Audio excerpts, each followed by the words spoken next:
great friends today who volunteered to participate in this with me so I can show myself off to everybody. I'm joined by Ellie. Introduce yourself, Ellie. Yes, good morning, everybody. As Zed said, my name is Ellie. I am not a streamer on my own channel, but I do stream with Zed on Mondays, where I'm a vampire, Wednesdays, where I am a Marvel superhero, and Saturdays, where I'm a werewolf. Today, I am playing Kashi of the Woven Flame. She is a compassionate firebender, which, might be a little interesting and odd, but she's kind of groovy and she has a lot of fun. And I think that's about all I got for her right now because it's really early and I'm tired. Excellent. That brings us down to NerdXD. Why don't you introduce yourself for us? My name's NerdXD, aka Cody Christian. I do a whole lot of Nintendo related stuff. Run a Nintendo podcast on Tuesdays, stream a lot of the latest and greatest Nintendo stuff, along with a lot of retro Nintendo over on my channel. Twitch.tv/NerdXD or, Nintendo Rewind, depending on what your fancy is. I do play in a lot of Zed's games as well. I've gotten to enjoy Werewolf, Wraith, Monster of the Week, done a lot of Marvel Multiverse and showrun a Marvel Multiverse long form campaign that unfortunately, because of time commitments right now, has been, a little bit backburnered. But tonight to this morning, I have not played a game in the morning. This morning, instead of tonight, I am playing Corin, who doesn't have an appropriate last name. He's a weapons master who uses a GBon as his main weapon. Think of it like a steel chain whip of sorts, but it's made of meteorites. It's made of space metal, and I like to call it my space whip. And I am excited because he's going to be a little bit of a Steely Dan. He comes in, he's got a messed up demeanor. Excellent. I love it. That brings us to the Cat's Meow. Why don't you introduce yourself for us? Hello, my name is Mark, aka Cat's Meow, and you can find me over at the Cat's Meow Show, where I run a bunch of World of Darkness games such as Hunters Hunted, an Italian Renaissance game about the Society of Leopold. You can also find me running on Thursdays, where I run Orphaned Blood, my series about a bunch of players who are new to the World of Darkness, playing Caitiff, having to deal with the crazy politics of the Camarilla and their dastardly sires, who seem to be part of the Sabbat. You can also find me over at Ticking Time Bomb Gaming, where we do Pendragon, our long series where we are slowly making our way through the Great Pendragon Chronicle. As for that, I'm also in a bunch of other places. You can probably look them up on my channel. But today I will be playing Lei Wen, the Earthbender member of the Groovy Police, also known as the Dai Li. And I will be here to secure the order of Ba Sing Se. Ready. Excellent. That brings us to Brooke. Why don't you introduce yourself, Brooke, and then we'll get started. Yes, I'm Brooke. Today I'll be playing Ayami, sometimes known as Tapesa, based on who she was adopted, so she has both a birth name and an adopted name. But she's both a waterbender and has Fire Nation roots because she was raised by a firebender. So she'll be balancing her heritage and her culture and navigating that. And I don't stream, so that's all I got. It's also early in the morning for me. Excellent. I want to thank everybody. We're going to get started right in just one moment. I want to thank everyone for stopping in. And here we go. Ba Sing Se is a city of layers, stone rings stacked like promises, and streets that teach you the rules before anyone speaks them. In the Groovy era, the night is alive. Neon characters buzz against rain-dark walls, radios crackle from open windows, trains rattle overhead. Every corner has a busker, a vendor, a poet with too much courage, and a passerby pretending they don't care. Posters blanket the brick, concerts, protests, lost cats, miracle cures, each one shouting for attention until the next one covers it. It's easy to feel anonymous here. The crowds are thick enough to swallow a name. You can reinvent yourself in a single evening. New jacket, new friends, new cause, new lie you almost believe. But the city remembers. It remembers who has access and who has to ask. It remembers which neighborhoods get protection and which get handled. The old power structures didn't disappear. They learned to smile, learned to blend, learned to keep order where order benefits somebody. Tonight, You're inside those layers. The question isn't whether bossing say will change you. It's what you're willing to become to change it back. It's what you're willing to become to change it back. Excellent. We're going to get started right now. The middle ring never truly sleeps. It simply lowers its voice. The cafe windows are fogged from steam kettles and incense. The young characters buzzing outside and reflecting in rain-slick stone, a vinyl record spins behind the counter. The needle crackling softly between verses of sentimental Earth Kingdom ballad. The walls are layered with posters, concert handbills, poetry readings, and Earth Reform rallies. A faded portrait of the Earth King is taped beside a protest stencil demanding municipal accountability. Overhead, crystal radios tower hum faintly, their signal occasionally skipping through mounted speakers above the counter. The air smells like roasted tea leaves and hot oil. You are here for your own reasons. Take a moment, describe what you look like in this room, why you chose this table this night, this cup of tea. If anyone is trying to read the room, listen for rumors and notice, who seems nervous, that sounds like an assessed situation. We're going to start with Kashi. Tell us what you look like, describe yourself in this room, why you chose this table, and what cup of tea you're drinking. So Kashi is she is African American, and she has a massive like afro, and it's brown with red streaks in it for her Fire Nation, and she's pretty groovy in her clothing. She wears like, the bell bottoms and the peasant shirts and kind of like what are they? Like wedged sandals almost. So she's pretty groovy looking. She's here to listen to the music and to kind of get a feel for, what's going on around her, and she likes to drink green tea. But Brooke, are you here with Kashi? Probably. I mean, we became friends in the earlier, so I would think that we would meet up at least occasionally and catch up. We decided to get some tea together and talk Yeah. and maybe see what's going on around us because, it's been a little bit and, it's fun. Describe yourself in the room, Ayami. I mean, so I look like the image that you guys see instead of my camera, but I'm also wearing bell bottoms, and my wraps on my arms are very well taken care of. Those mean a lot to me. They have a lot to do with my origin story. But yeah, so I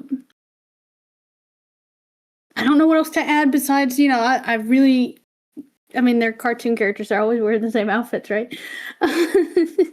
But yeah, she's wearing bell bottoms, and she'd probably be wearing some kind of like boots from that time, from the groovy kind of time.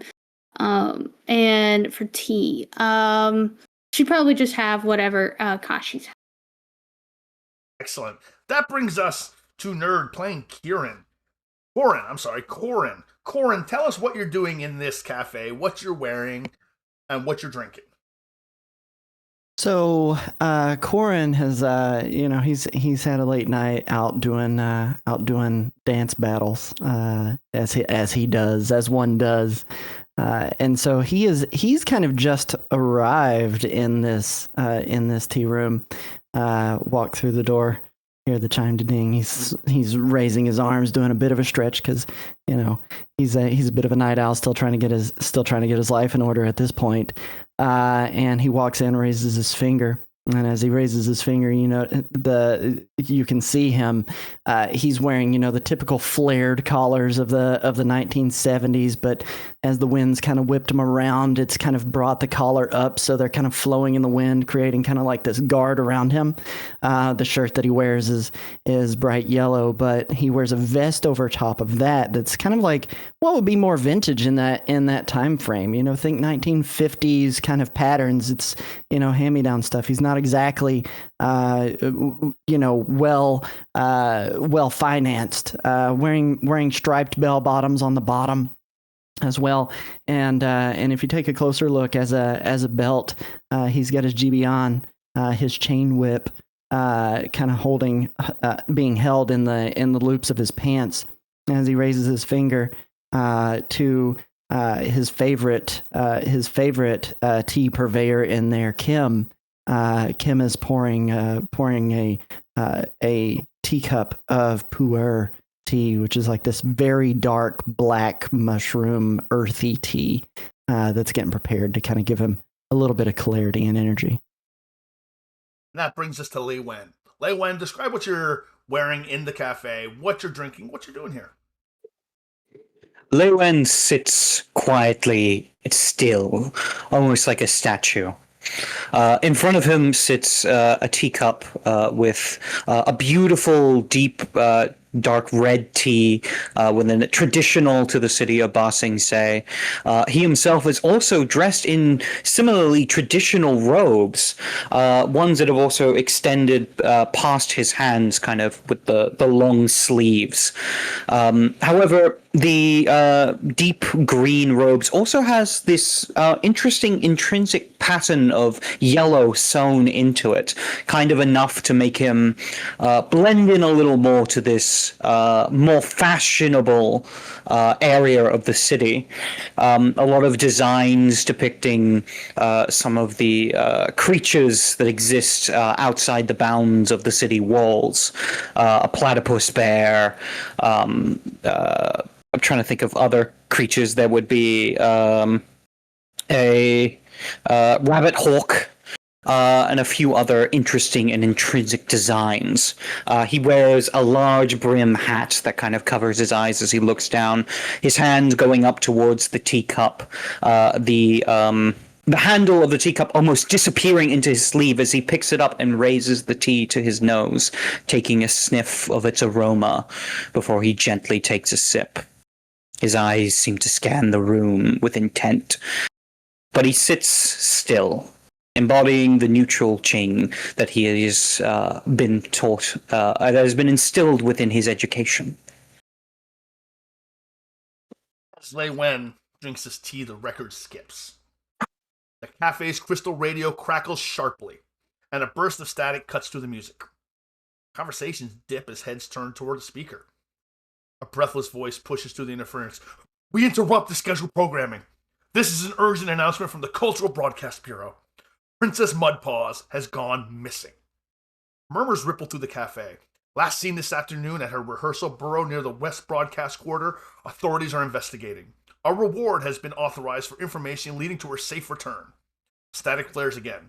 Princess Mudpaws, beloved host of Digging with Dignity, remains unaccounted for. The broadcast cuts abruptly, and the cafe erupts. Someone curses under their breath. Someone insists this is sabotage. Someone laughs nervously, and another swears they saw suspicious figures near the monorail last night. The vinyl record resumes, but no one is listening anymore. What do you think of this matter? We're going to start with Lei Wen. Lei Wen doesn't seem to have too much of a reaction to the direct noise and the direct broadcast itself, but more is focusing on the reactions of others, particularly on Corin, who seems to have made his entrance into the tea house. I walked in and took my regular seat. This is just a regular haunt for Corin.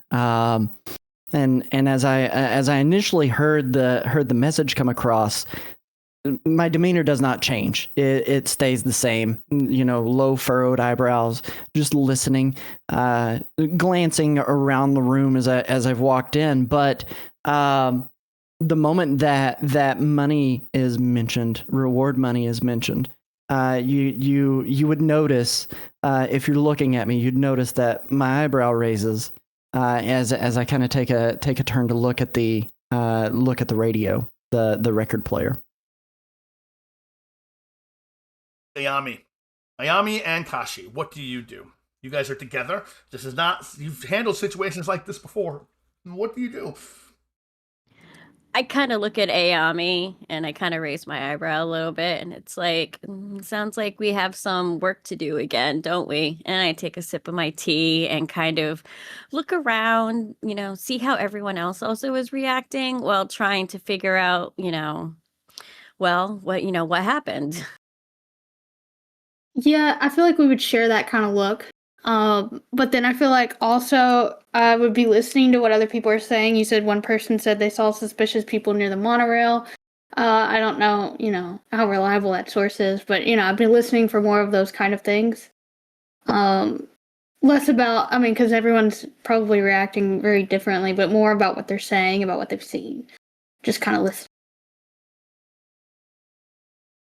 I'm kind of with her. Can I lean into that and assess the situation? Absolutely. Assess the situation.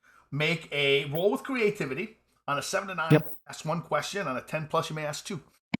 All right. It has to be one of the prescribed questions. It has to be one of the prescribed questions, yes. Yeah. So my creativity is a -1. Okay. Mm-hmm. So I got a 5.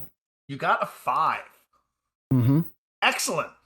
So as you look around and you're interested, you believe you see Princess Mudpaws or a mole badger dressed in an outfit in the kitchen. Did I come in drunk?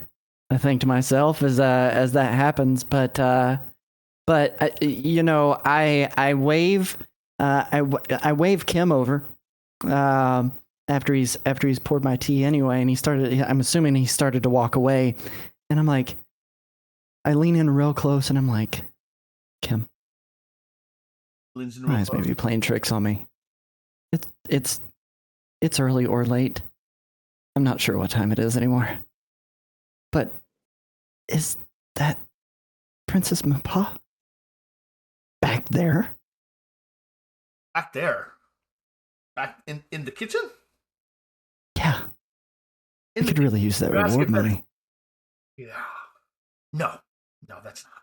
And he walks away from you. Just as he walks away from you, the cafe door slams open hard enough to rattle the glass. A figure in a dramatic shearling coat and wide lapels strides inside like the world owes them something. Her hair is immaculate. Her boots are polished. Her eyes are frantic. And you know exactly, everyone kind of knows exactly who she is. She is one of the more famous influencers in Ba Sing Se. Her name is Kyung. And she smiles. And then the smile drops. That broadcast was incomplete. Princess Mudpaws is not missing. She's been taken. Every head in the caffeine turns. She's an institution, a national treasure, and someone thinks they can just dig her out of history? She slams a stack of fresh posters onto a nearby table. Princess Mudpaws smiles up from the paper, spectacles perched neatly on her snout. A reward, the handler says, lowering her voice just enough to make it enticing. Paid quietly, paid promptly. I need capable people, not gossip. Their gaze sweeps over the room. She spots the Daily agent. She spots Korin. And she recognizes Ayami and Kashi from the Echo Festival and the things they had done for the Avatar and for Li Win, the Speaker of the Rings. You four! She points you all out. You look like you can handle dirt.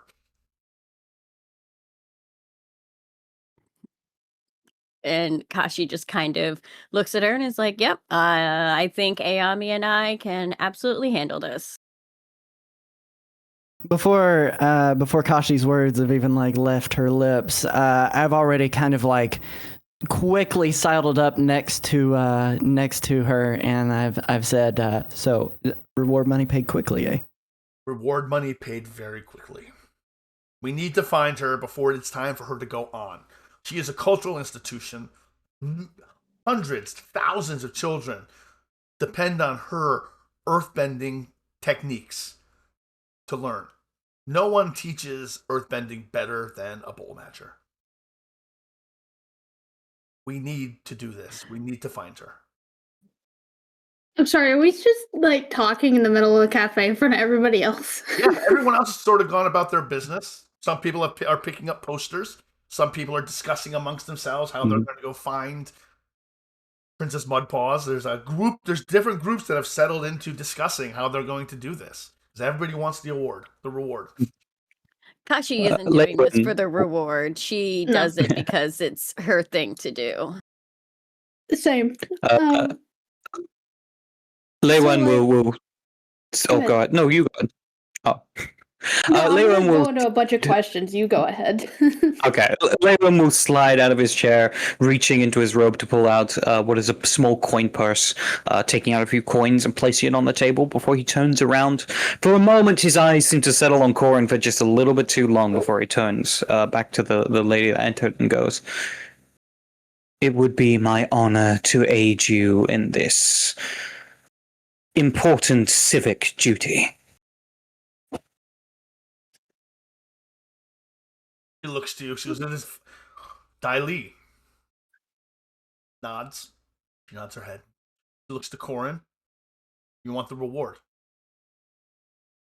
Find Mudpaws, and it will be yours. You'll have our never-ending gratitude, the gratitude of Lei, Speaker of the Rings, and money, of course.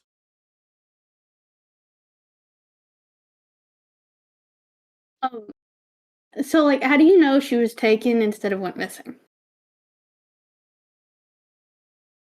We found evidence in her burrow. We found footprints that do not belong to anybody in the production staff. We have evidence that a vehicle, a automobile, was seen fleeing the scene. And we received a ransom note. What'd the ransom note say? The ransom said we would get Princess Mudpaws back if we paid an exorbitant sum of money.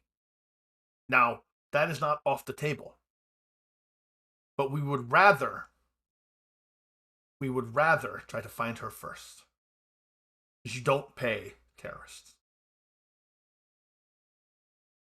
As she talks, music spins up on the radio, and the J. Chris's band's their newest song plays. He looks around. If you can find Mudpaws, it would be please find Mudpaws. As she's pleading that, I lean against the table and kind of have my back to the rest of the group, and I go, I could probably work this out. I've ran these streets for quite a while, but honestly, I don't really want to work with Dai Li. Say it with a little bit of venom in my voice. He looks to you. You're gonna have to work with Dai Li regardless. Dai Li is on the case.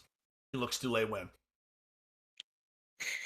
The prospect of working with you does not excite me either, criminal.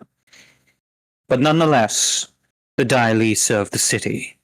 Thus, I will do this with or without you. I kind of let out a little huff. Kashi's looking at the two of them, like her eyes are darting between the two of them and going, not really saying anything, but she's thinking like, well, this is going to be very interesting to work with these two. Yeah, my mind, like, I'm sort of kind of, I noticed their tension, but I'm still kind of thinking in terms of, the actual, like, task at hand. And, like, really, like, just narrow-minded. And, the Jake Chris band, you bring that up. I remember they were very suspicious last time. Yep. And, is there any, like, hint in their newest song about anything going on, or is that just a coincidence? And if I need to roll, let me know. Maybe, like, yeah, assessing. You can assess a situation. Yes. Okay. Yes, and the appropriate question is what here can I use to, and what should I be looking out for? But go ahead and roll it with creativity. All right. So creativity, I have a 1. So let me 2 plus 1, and then roll. Nope, I got a 4. You That's not you find your feet tapping to the J. Chris, and you don't. Can I? Go ahead. I would say, can I try assessing the situation afterwards? As well, yes, because you're suspicious of J. Chris band too. Good luck.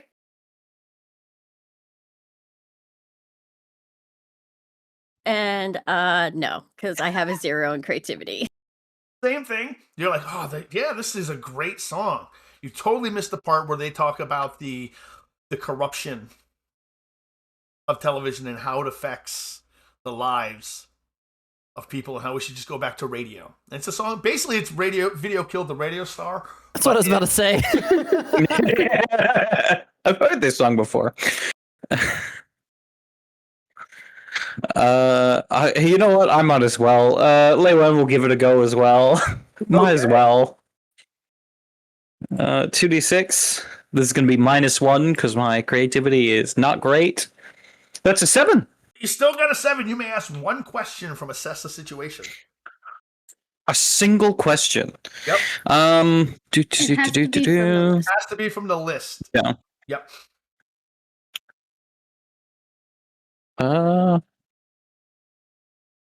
What here can I use to find my target? What here can I use to find my target?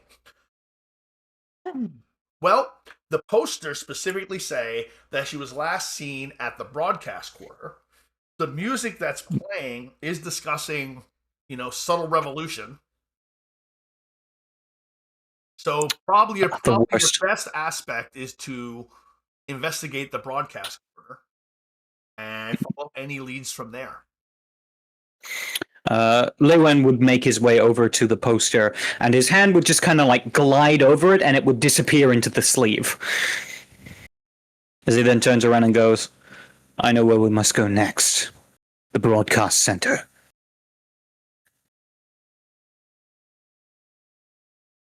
Before he gets the chance to really turn and walk away from that wall that he's pulled the poster off of, I've already hit the doorway. You hear the ching as the bell goes off as I start heading out. Leywen just lets out an exhale, showing off his frustration in a very private and hidden way. He would turn to the others to see if they are going to follow. Yeah. Kashi finishes her tea really quickly and kind of, looks at Leywen and Ayami and it's like, well, let's go. And she heads for the door and tries to follow Korin out because he's already thinking about that reward money. I will follow suit. I'll drink my tea real quick too and just kind of rush to catch up. Leywen will glide his way out the door, just like is moving across the ground. For those of you who have spent any time in Ba Sing Se, live here, visited for much time, knows that the broadcast quarter sits between old stone foundations in the inner ring. But Ba Sing Se has become more progressive since the time of Korra, since the time of Aang. Travel between the different rings is very easy now. A lot of the cultural distinction between the people of the rings has sort of disappeared. It's still a richer area. That will never change, but people come and go as they please now. The rehearsal burrow is carved neatly into packed earth beside a low studio building, lined with signal antenna, extension cables snake from generators and hum steadily against the night. Lantern light spills across the soil. Something is wrong. The entrance tunnel is disturbed, but not destroyed. The earth has been turned over in wide, clean arcs, intentional. A pair of wireframe spectacles lies half buried in loose dirt. Nearby, the soil bears deep, rhythmic scoring, not chaotic, measured, deliberate. The night air carries the distant echo of monorail wheels and amplified music drifting from the middle ring. But here, at ground level, the city feels quieter, more grounded.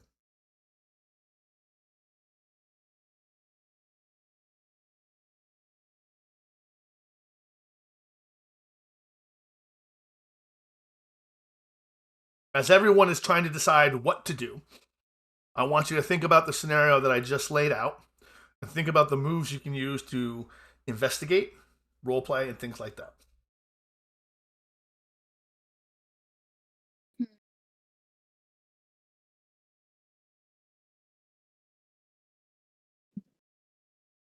I'd say Leywin would make his way over to where the dirt seems to have been moved away and disturbed, and he is going to focus in on his senses and connection to the earth.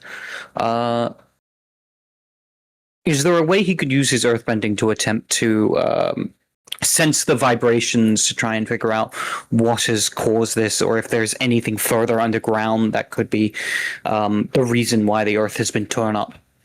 Absolutely, you will Turned up. rely on your skills and training, and you need roll All right then. 9. All right. Focus. So plus 1. Correct.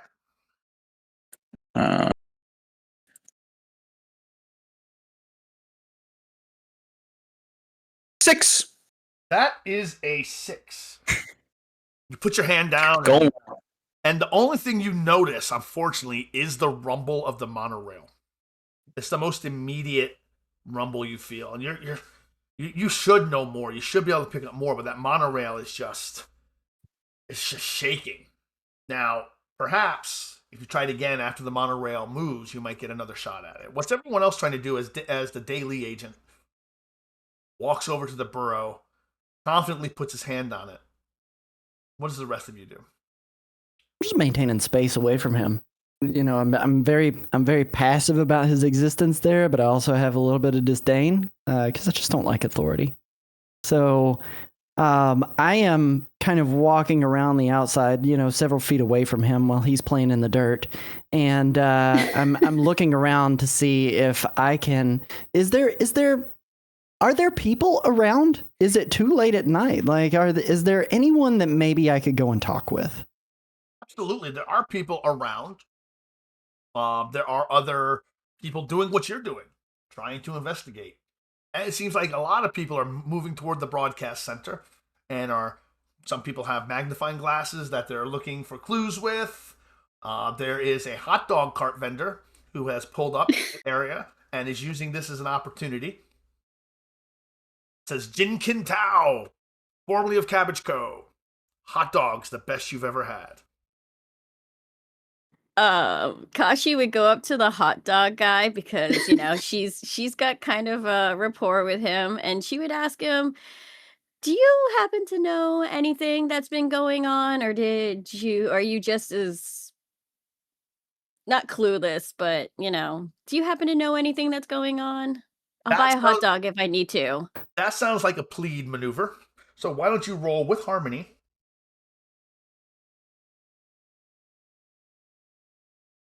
My harmony is +2. Oh, wow.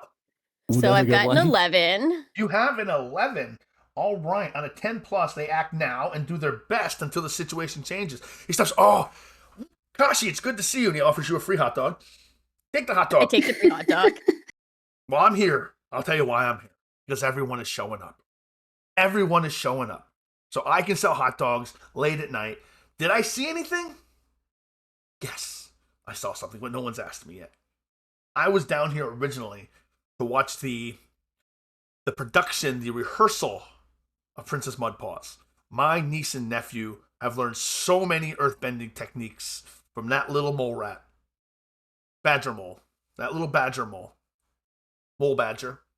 That I just wanted to see him. Maybe, possibly maybe, grab an autograph from her handlers. But that's when I noticed that everything was wrong. People were looking for her. There was a tremendous commotion. And I think I saw what happened, but no one's asked me yet. There was a vehicle that was speeding away. Did you happen to see what the vehicle looked like? It was a new Sotomobile, yellow. Didn't have one of those roofs on it. And you could see, I thought it was a badger mole in the back seat. If Ayami is nearby, I kind of look at her and it's like, did you hear that? I did. Is there a way that I could also like persuade him to not just freely give this information to anybody else? You may plead with him not to give it to him. Sure. Yep. Because like I don't want everyone to go looking for, you know, because we're gonna get a lot of people in the Kashi way. and Ayami over there. I'm was kind gonna of slinking say- up behind. I Like was gonna say I would look at the two. I would look at Corin and Li Wen and be like, "Come here, come here, come here, come here. I have something for you guys." Glides over. So I got a 12. That is a get 12. them playing in the dirt. So he He specifically kind of looks over and huffs once again, but then turns back to Kashi. Jin Kintao makes a motion to zipper his lips. I won't tell anyone. Yeah. I appreciate that. We don't want everyone, trying to get to Princess Mudpaw because, there are people that have bad motives, people that don't know what they're doing. And so, yeah. Want the reward? Well, there's that too, but that means there's a lot of people that are going to get in the way that don't know anything about how to actually help. But no offense, Corin, I'm sure you're doing great. Oh yeah, no, there's a lot of people that would get in the way of not knowing how to help. He kind of reiterates and then kind of like looks down a little bit and twiddles his thumb across the belt of his GBN on him. Corin, you got this. You got this. But you don't want other people getting in the way of your money either, right? Heck no. Okay, so also when you described the scene, you mentioned some broken spectacles on the ground. Did I notice those? Everyone, yes, you noticed those. Yep, that's why I pointed them out in the description. Broken spectacles. Can I look at them or something? Absolutely. Are they? Would I recognize, like, would I have known somebody that had worn these, or is this just something I should hold on to for, like, comparing in the future when somebody doesn't know how to see? Well, Princess Moonpaws often, and during her television appearances, would wear cute little spectacles and a hat. It was part of her costume for Digging with Dignity. So it looks like those were knocked off when she was taken.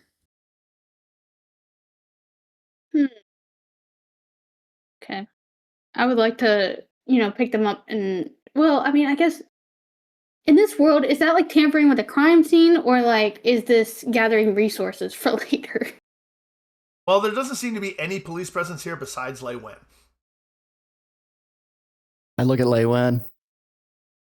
Did you see anything?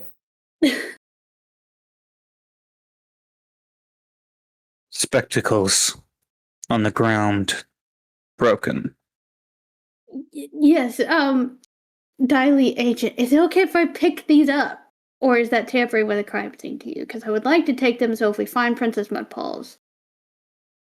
You can just call me Li Wen. Li Wen. And yes, you may take them. Nice to meet you, Li Wen. And He Corin, nods, since we didn't bowing really introduce. respectfully. Yes. Oh yeah, and he takes a very deep bow. It's very dramatic. It's overly stated how deep this bow is. It's almost sarcastic, but with no sense of badness. And I'm leaning down and I'm facing the dirt as much as I possibly can, and I say, "My name is Corin," and then I lean back up. At your service. As playfully, I'm gonna do like a curtsy, even though I don't have like a dress. I want to like act like if you had like a dress, just like do the motion of a curtsy. And I'm Ayami. Nice to meet you. But like, it's not to be mean. It's like just to engage in the yeah. Like I said, it was overly dramatic. I recognized it, and I say the pleasure is all mine. Less so with you, as he turns and looks at Li Wen. And this is my friend Kashi. And Kashi just kind of waves and, and she's still looking around after this because she's kind of, a little distracted from after hearing what she heard from the hot dog man. Mm-hmm. Do we have license plates in this realm? No. Are you still holding the hot dog, Kashi? Oh, Kashi has already devoured that hot dog because hot dog man, he makes the best hot dogs. I was gonna ask if you were gonna eat that, but no, I get it. Lei Wen, I'd like you to make another rely on your skills and training check. All right. Come on, buddy. This is your moment. Don't fuck it up. Yeah. Hey, 9. An 8. All right. Well, as you put your hand down and you begin sensing the earth again, part of the earth collapses. But you notice that underneath it, under the collapse, there's a tunnel that leads away from the barrow. There, and you notice it by the absence of earth. It's a very long tunnel. And it's in the direction of the lower rings. There is a tunnel under here, heading in the direction of the lower rings. With that, there's like a moment as he like slams his palm into the earth, creating like that seismic sense thing that allows him to detect the corridor underneath. I'm sure of it. He raises up once more. Do you think the tunnel is related to everything above here? It is possible, but the man with the hot dogs said that there was a vehicle. Mm-hmm. I am unsure if the both are connected. And this tunnel's underground. Yes. So then he wouldn't. So then the vehicle was seen above ground. Are these And- tunnels underground pre-existing? Or just kind of like a world question? Are these pre-existing? Would these be things people would know about? Or is this like newly dug? Bending? Or maybe not newly dug. Let me rephrase that. Is it something people would know about or not? Is the better way for me to do that without spoiling the meta. What is known and what the Dai Li age and what that anyone who lives in Ba Sing Se knows in this time period, bending the earth inside Ba Sing Se or underneath it is illegal. It is considered there's an infraction and there is a fine for doing it because it hurts the structure of the city. Okay. Well, it I sounds apologize, like- Ayami. I'll say it sounds like we might need to check that out at some point. Okay. Now the lower rings is the direction the car was moving into. Yeah, I'm more interested in getting this reward money than pursuing some, old tunnels that have been dug up.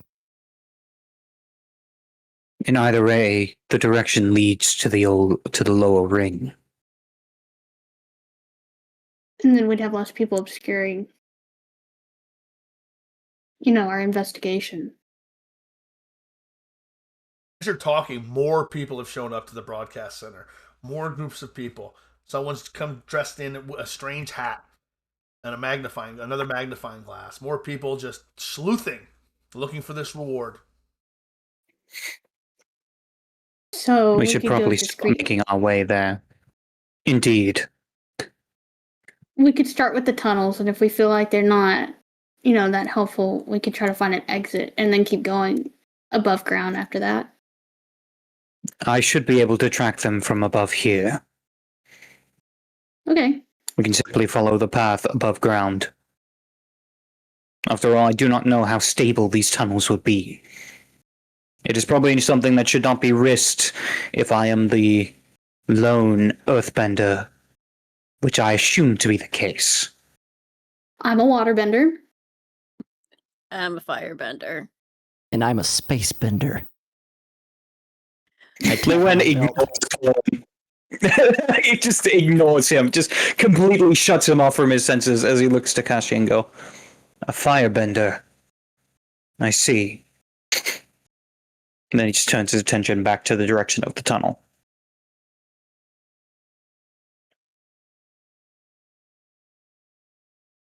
As he notices that Lei Win's not listening, he turns to Kashi and Ayami and he goes, and I'm a space bender. I just look at you quizzically, like, what do you mean space?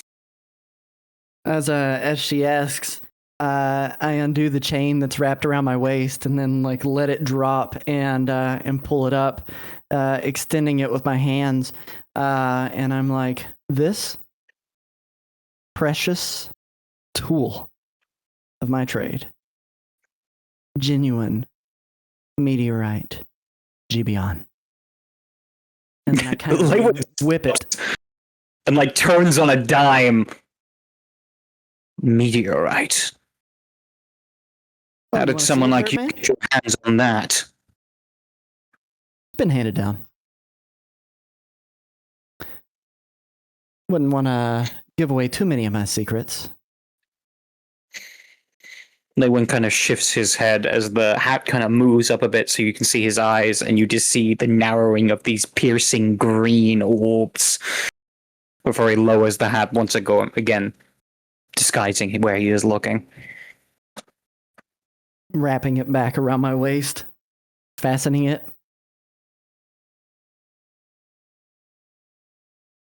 I say there's no better time than now to try and go and pursue what's going on here before this area gets a little too full. What do you say, Dirtman? We also got to make sure no one follows us too. I look to the hot dog vendor and kind of shoot him a look to make sure he's staying, he's keeping quiet. He saw a hot dog. Can I use making them listen? Making them listen. Oh, you have a playbook move. Yeah. So you may use making them listen. Let me pull up your playbook real quick so I can read what that is. So I marked 2 fatigue to make the people care what I think for the length of the move, even if they normally wouldn't care. I did already persuade him to not say anything. If that's It's not about him. It's about the people surrounding him. Oh, never mind. Oh, Can I use it for deception? When you try to plead with an NPC, you may mark 2 fatigue to make them care what you think the length of the move, even if they normally wouldn't care. What are you trying to get them to do? Can I use it for deception? You can, but this is how you use plead. So you're using plead, you're marking 2 fatigue. You're not using it on the hot dog vendor, correct? No, I'm using it on the people that are buying hot dogs to try to get them to not follow our direction where we're headed. All right, mark 2 fatigue.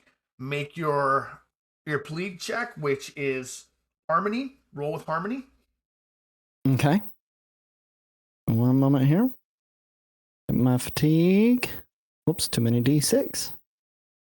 And then I add an extra 1 to that roll. Excellent. So you receive a 7. You do it imperfectly.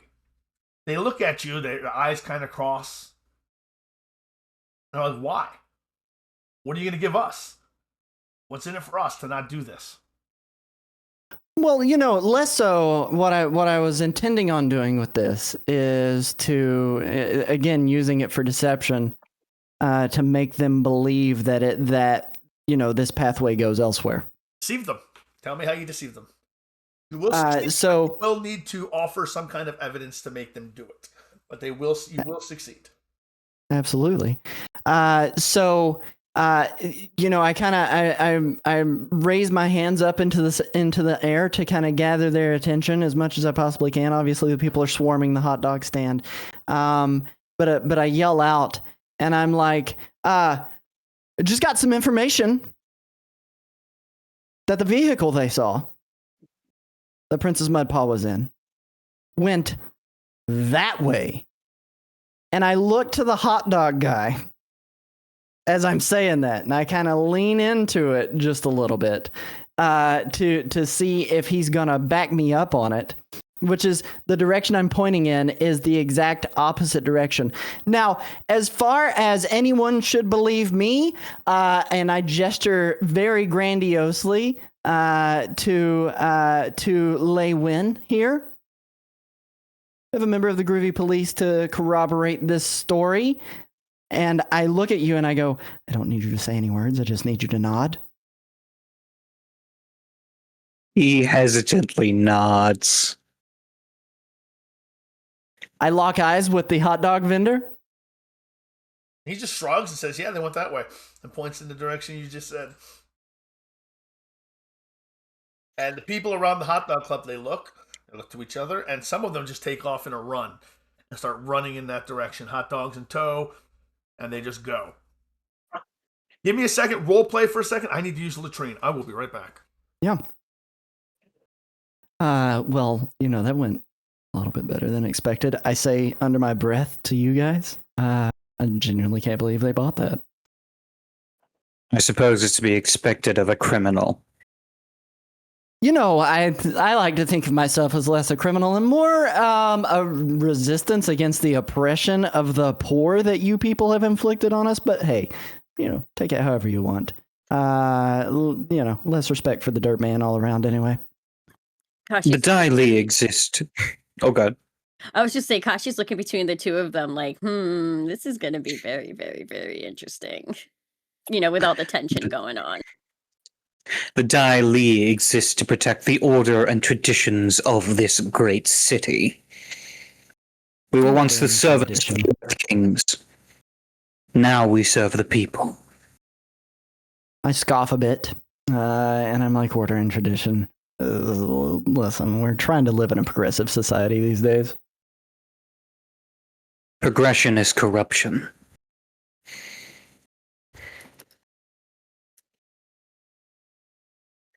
I strike a disco pose, and I'm like, corrupt this. After having your discussion, radio picks up, and it's the newest song from the Avatar. Avatar Echo's newest hit, Earth Balance, is playing on the radio, which gets some of the other people dancing, which always seems to happen when Echo comes on the radio. The Daily, on the other hand, a lot of people aren't happy with the current Avatar. She has her vision of balance has less to do with balance and more than making people happy. Which the Daily hate. Yes. On grounds. People shouldn't be happy. They should just be doing what they're told. Kashi kind of looks at the three of them and is like, I think while everyone is pretty much distracted, we should, head out. Yes, let's go. Indeed. As they begin to make their way out, Leewin will shift his foot, causing just about like an inch of earth to appear in front of Corin. Just trip him a little bit. I stumble forward as I'm stepping, but I kind of right myself, but look down at my feet, look down at the ground, look back upwards at Lei Wen, and then again just kind of a shake of my head, and I'm like, yeah, nobody saw that. Cool. Lei Wen goes, is there an issue, spaceman? Absolutely nothing. Is that supposed to be an insult? He just turns, shifts his foot once more, and the piece of earth disappears into the ground as if it wasn't there. Also, just as a note, Lei Wen is barefoot. Now, the question I have for everyone is, how are you pursuing the direction you wish to go? Are you going to walk? Are you going to come? Are you going to take a monorail? Are you? How far is it? The lower Boston State is huge. It's the lower right. Ring. You guys are in the inner ring. It's big. It's long. Oh, okay. Yeah. Okay. So it sounds like we might need to use the monorail. Yeah.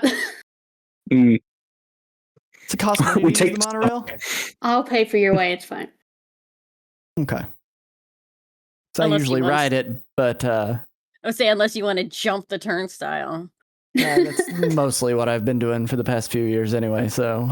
Don't tell the Daily that. I said it quietly. I look and see. Did the Daily notice? Of course he did. He probably did, but he doesn't make a note of it. Or it doesn't make it obvious. I'm a little loud. I'm a loud whisperer, so... When we get to the monorail, if we're sitting on the train for a while, I do want to have a small conversation, but I can wait. Nope, no problem. As you get to the monorail, you have no problems getting on. There's no one waiting for you. There's just the monorail. As you get on the monorail, though, as you enter the train car, it is a cacophony of music. There is a battle going on between one part of the car and the other part of the car. One part of the car is full of teenagers wearing leather jackets, spiked mohawks, playing earth rock very loudly on their portable radio. On the other side, you see a group of youth dressed in bell bottoms, slick shirts, popped collars, sequins, coiffed hair, feathered hair, rocking out Spirit Disco on their radio. And then there's everyone else in the train, who is kind of huddled in the middle, looking very uncomfortable.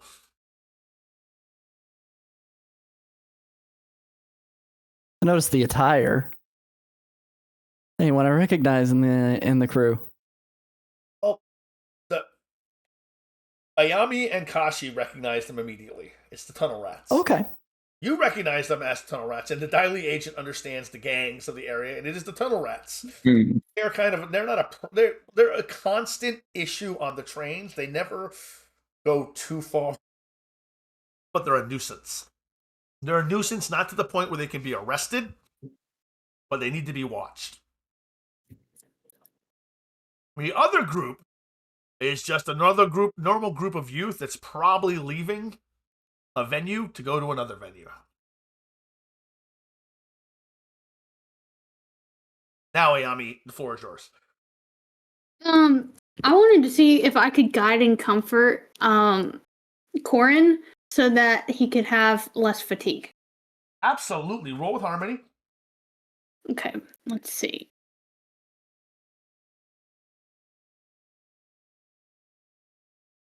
I got an 8. You got an 8. Corin, you may either embrace your guidance and comfort, they may clear a condition, or 2 fatigue. And So, one question they must answer honestly.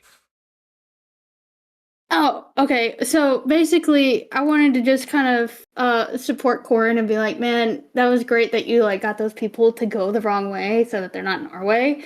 That was really good thinking, and it worked really well. So good job. Thank you. I greatly appreciate it. Do I have to answer a question, right? I have to answer a question? You have to answer a question, yes. Okay. So then Thank you I so want much. to. So I want to ask, because I was not prepared for the question part.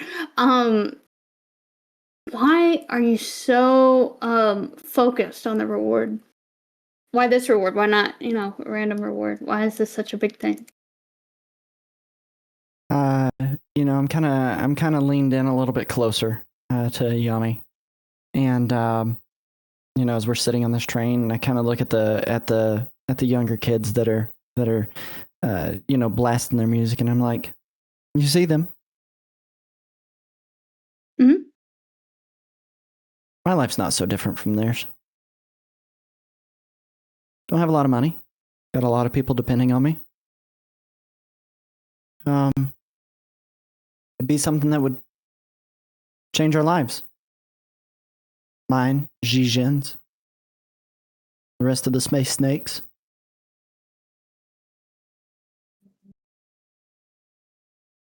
So ultimately, I don't normally ride the actual train, usually. Just kind of hop the top.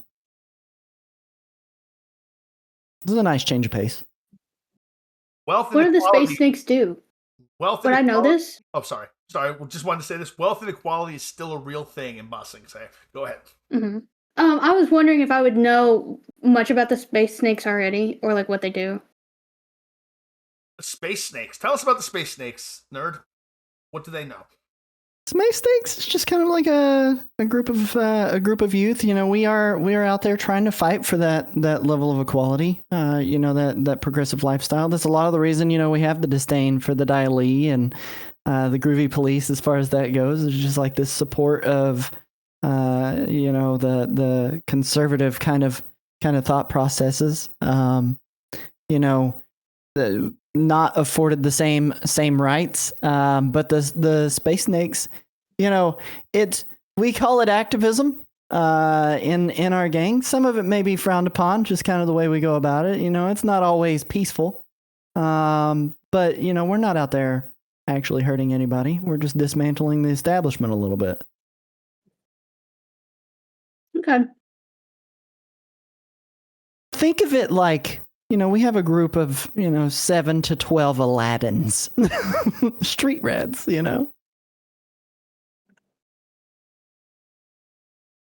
Train comes to a stop in the lower rings. And the lower rings are alive with culture, music, food carts, street dancing, posters everywhere. No one seems to be concerned. This is not the same energy that the inner ring had with the taking of Princess Mudpaws. There's a very different energy, as if news takes forever to travel in Ba Sing Se, which you know is untrue.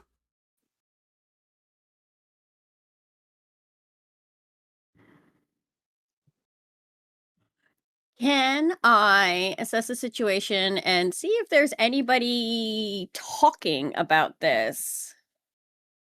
Roll it with creativity. Woohoo! Nice. All right. So you may ask 2 questions and take a +1 ongoing when acting on the answers. All right. So my first question would be, what should I be on the lookout for? What should you be on the lookout for? You should be on the lookout for a yellow convertible. And what here can I use to see if I can find the yellow convertible or see where it went? And you get a +1 going on for this your next upcoming roll. And while you don't notice, unfortunately you succeeded, so you do notice. You notice driving from the west. You notice the yellow convertible with the driver and no one else in it.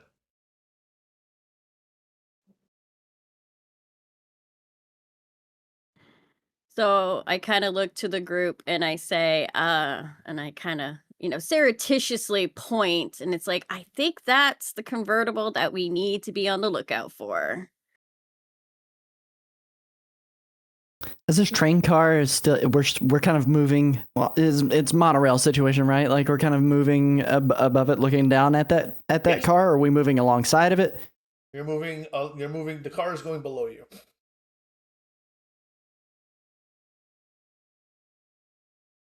So, do we?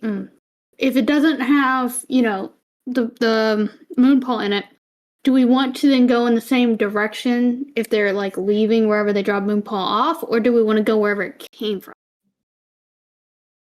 The driver may also have information. That's My fair. next question would be, do we even know where it came from? Yeah, not really. So I guess we want to follow that car once we get off the monorail. What I do is I go and I pull on the. Is there an emergency brake cable on this monorail? Yes. Okay, I pull on the emergency brake cable of the monorail, and like I lurch forward as it starts to come to a stop. Unlock the emergency exit door, sling it open, and whip my chain whip off my waist, wrapping it around a la Indiana Jones off of one of the cables, and kind of swing myself on top of the yellow car. Fantastic. Rely on your skills and training to do so. Roll Okay. with focus. Roll with focus. Let me see here. Okay, I got a +1 to focus. Cool. Yo, I got a 7. Exactly. You do it. Now, as you swing and you're heading toward the vehicle, everything is going awesome. However, on your way, a bus drives between you and the vehicle, and you have to let go if you're going to make it. You have to release your weapon. But you do, and you make it, and you land in the back seat of the convertible. What does everyone else do as Corin just leaps out of a moving train that just stopped? I didn't even let it get fully stopped. It was screeching to the halt. I was like, Yep. so then is the weapon hanging there? I would say if the weapon is hanging there, I'm going to use it to get down as well. Okay. Oh, that's fine. Rely on your skills and training, everybody, to try to get down the weapon. Rolling with focus. Focus. got a 7. Okay. So did I. Okay. Lewin is just going to jump down.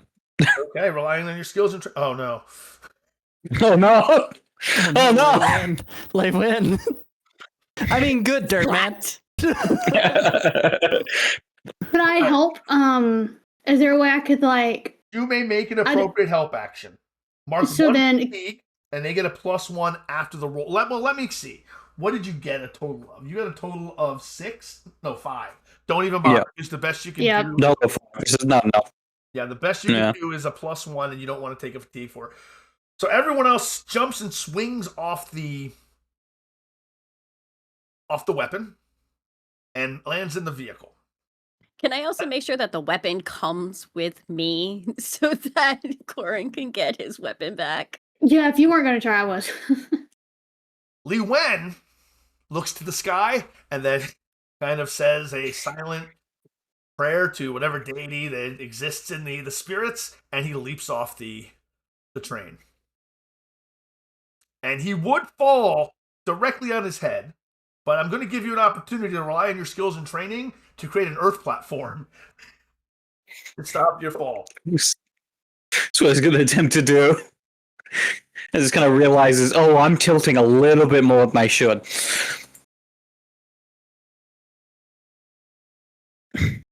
A 10. Nice. Yeah, no, Perfect. You do it perfectly. You do it perfectly. Everyone who only got a 7 on their roll, mark 1 fatigue. Because you take a fatigue for getting a 7. However, Lei Wen creates a group of platforms, which allows him to not fall and hurt himself, and then walk and land in the convertible. It's just come to a stop now that 4 people have entered the back of it. And trying to turn Actually- Grab the space whip. as a And slight Kashi grabs the change, space whip. yeah, as a slight change, could Lewin land in front of the vehicle? Sure, absolutely. You land in front of the vehicle, and the driver he's already stopped because all these people, and he looks to the left, and he's Dai Li. He goes, "My name is Jonah, please don't arrest me."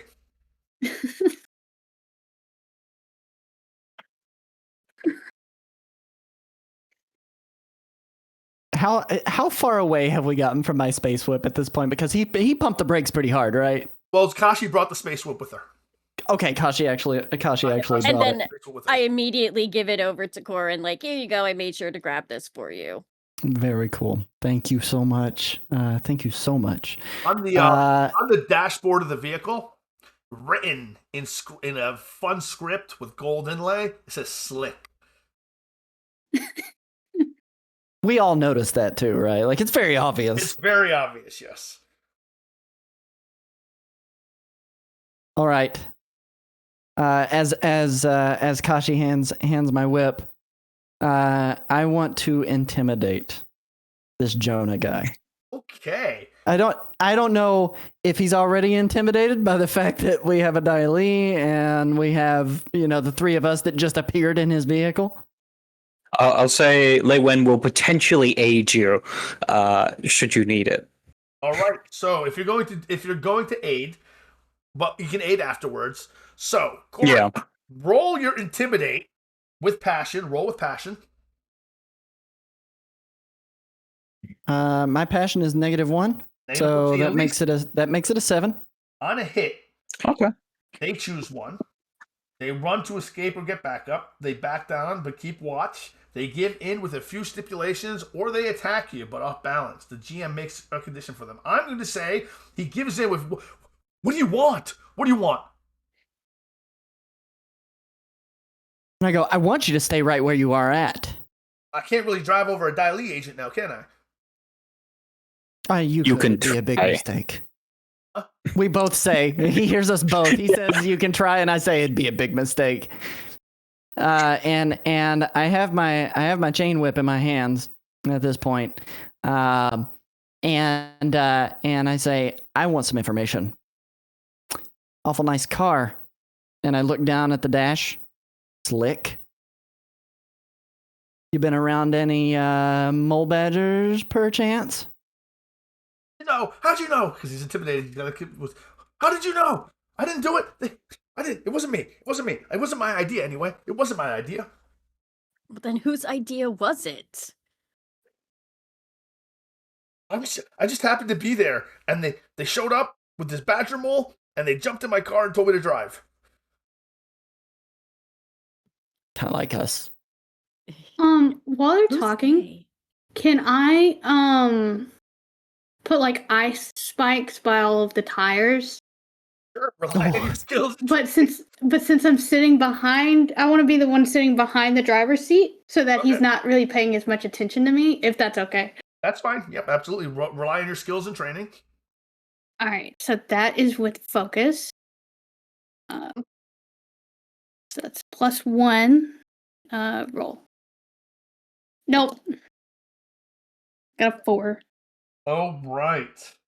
Can it just be water or something so they still don't notice?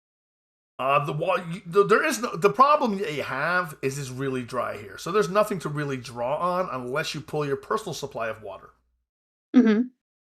But you Maybe I'll failed. try that later. You'll try that one later? Excellent. All right. But, however, there is a consequence for doing that. Market fatigue. Okay. For failing. Excellent. And Jonah, they just jumped in my car with a badger mold and told me to drive. There were other ones and they went down a hole. Did you get any names? I got no names. Nothing. They just told me to Where's drive. What they look hole? like? They look at Lei Wen. They kind of look like him. I immediately whip my head around to Lei Wen. Where's this hole that you speak of? Saw them go down the burrow. 3 of them jumped in my car and 3 of them went down a hole. Lower ring? Upper ring. I don't know where the hole went. Where did they take the badger mole? They had me drive to a soda warehouse down the street.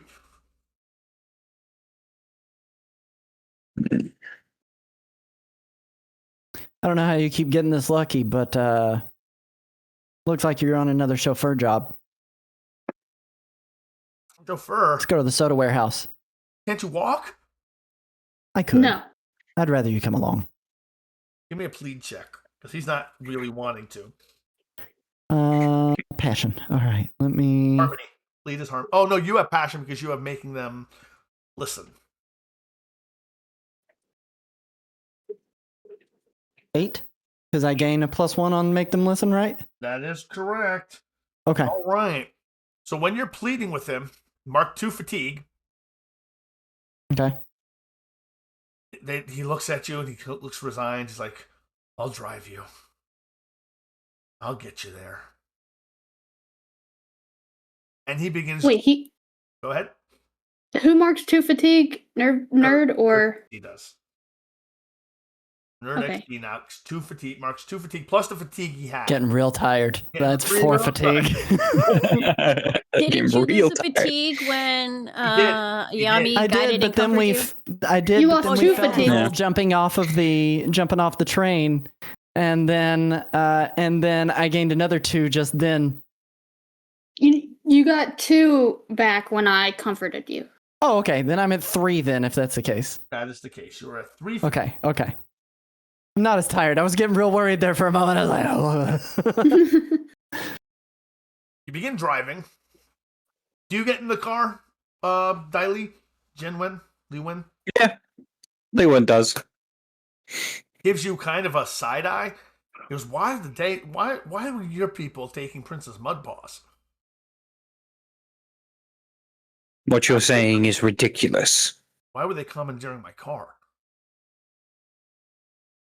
It's not ridiculous. I saw my own eyes. They jumped in, told me I had to go on the authority that they held, that I had to drive, and then they brought me there, and I thought they were going to arrest me. Lei Wen kind of sits back, and this time he kind of muses to himself and goes, "This doesn't make any sense. Why would the Maybe not to Daily you. get involved with this?" May not make a whole lot of sense to you, but it makes a whole lot of sense to me. Kind of looks over to Corin. Drive. He drives, and he pulls up to an access gate. This is where I dropped them off. drives. It's not very far. It seems that it just happened, but he drives you to an access gate in the lower rings. Lei Wen would get out the car and then make his way over to the driver's side, and then he kind of reaches into his robes as if reaching for something, and then slowly pulls out a notepad and begins writing on it. This is a citation for reckless driving. Is it to the man? Takes it. He looks very sour, and he opens up his glove box and shoves it in with like 500 other ones. No. So this access gate, I take it we can't go through it. You could probably lift it. It's heavy, but I'm sure they have ways to lift it, and we will figure those. What's it made of? As soon as we get from our 10-minute break. We'll be right back, everyone. Please enjoy, so everyone can stretch their legs. We always need to take a break in TTRPGs. It's what you got to do. We will be back in 10 minutes. Stick around, and we'll be right back. Where is that coterie meeting? Welcome back, everyone. Welcome back to the Astro Covenant Raid Train. Thank you for sitting with me through our 10-minute break. This is very exhausting for everybody to do. It's a lot of brain power. It's hard. It's hard work, but we're happy to be here. We're happy to be back. I'm going to do a quick round table, make sure everyone is still doing good, having a great time. This is our custom. Ellie, how you doing? Oh, I'm doing great. I am loving this group of people very much. Fantastic. Nerd, how you doing? Doing great. I was checking during the break. I was like, I'm not being too hard on you, Lei Wen, am I? You know, we're doing good. We're doing good. Excellent. I'm trying to not make enemies here. That's Meow. How are you doing? I'm having a fantastic time, honestly. I'm loving the little back and forth between Lei Wen and I won't say Kieran, but that's not the name. Corin. Corin. Honestly, it's been a lot of fun. I'm excited for more of this. I'd want Lei Wen to be as frustrated as possible because it's so funny. Excellent. Brooke, how you doing? You know me, I love Avatar. I love this universe, and you've done great with the Groovy era. I'm having a blast. Fantastic. Now let's get started again. Where we last left off, you are at an access gate to a building that you were driven to by someone named Jonah with Slick on his car. And as soon as he drops you off and you get out, he speeds away. He takes off. And he puts his convertible top back up so no one else can fall into his vehicle, and he just drives away, leaving the three of you in front of a warehouse with an access gate in front of it that is closed. How would you like to approach this situation? I have a question. Go ahead. You said this was a soda warehouse. Is this the same soda warehouse from earlier? Would we recognize it? No, that soda warehouse was in the middle ring. Okay. I would like to assess the situation and see if there is another way that we can get in besides the access gate. Absolutely. Roll with creativity. Nope. You look around and you miss some of the obvious things that are there, but the gate seems like the easiest way to get in. Can I also look around? You may look around as well, yes. We're assessing a situation, creativity. Yep. Creativity 1, so...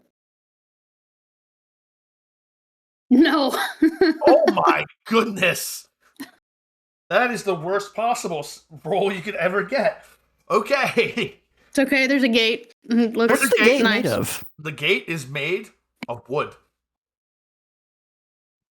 Ooh. Gosh, he's like, I could just burn this. It's got a fire. As Kashi says that, I look at Lei Wen and be like, you know, a little B&E doesn't hurt anything every now and again, right? Breaking and entering.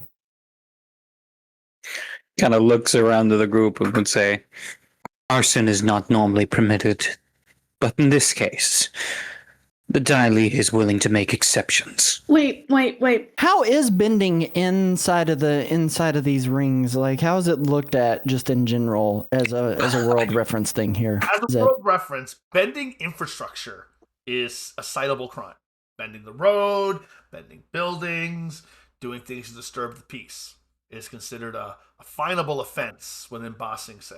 Spirit bending is outlawed still. That hasn't changed yet. But spirit bending is... Yeah, my papers are still somewhere in the government trying to get approved for last time. I have a question. Well, for the group. Well, first of all, does the access gate have like a radio button or whatever where you would like call? It does. Okay. Well, since Lei Wen is Dai Li, and apparently the people in there are Dai Li, how would we feel about like trying to trick them into thinking we're supposed to be coming in there? I'm not sure I want to send him in there. I don't really like the Dirt Man that much, but Yes, but he's trying to do the right thing. I don't want to risk it. He may be one of them, but if they're out here doing this, he's not one of them. Right, but they don't.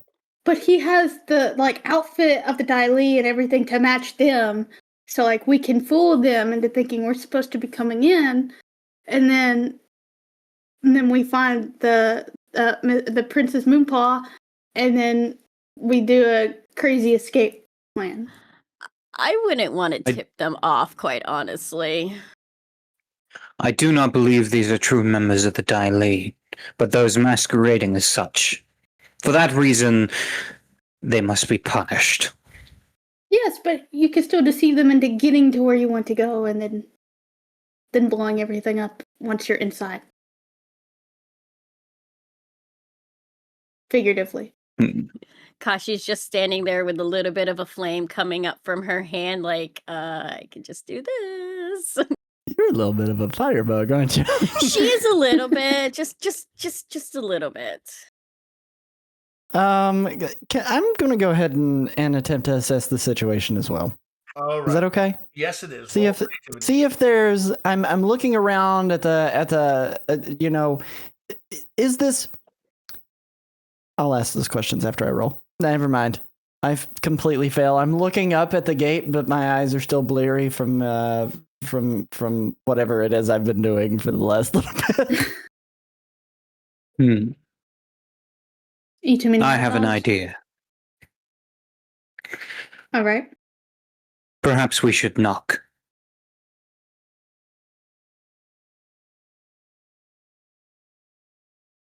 May I? I'll follow your lead. He steps forward towards side of the gate. I go to the side of the gate to provide backup out of line of view. You watch as he takes up a stance and steps hard under the ground, causing what is like this large stone door to appear in front of him with like a little handle, upon which he steps back and then kicks the door, causing the stone to go flying, breaking through the wooden door, the wooden gate. More than a knock. Just crash through it. Rely on your That's how the die knock. Rely on your skills and training. Roll with focus. All right.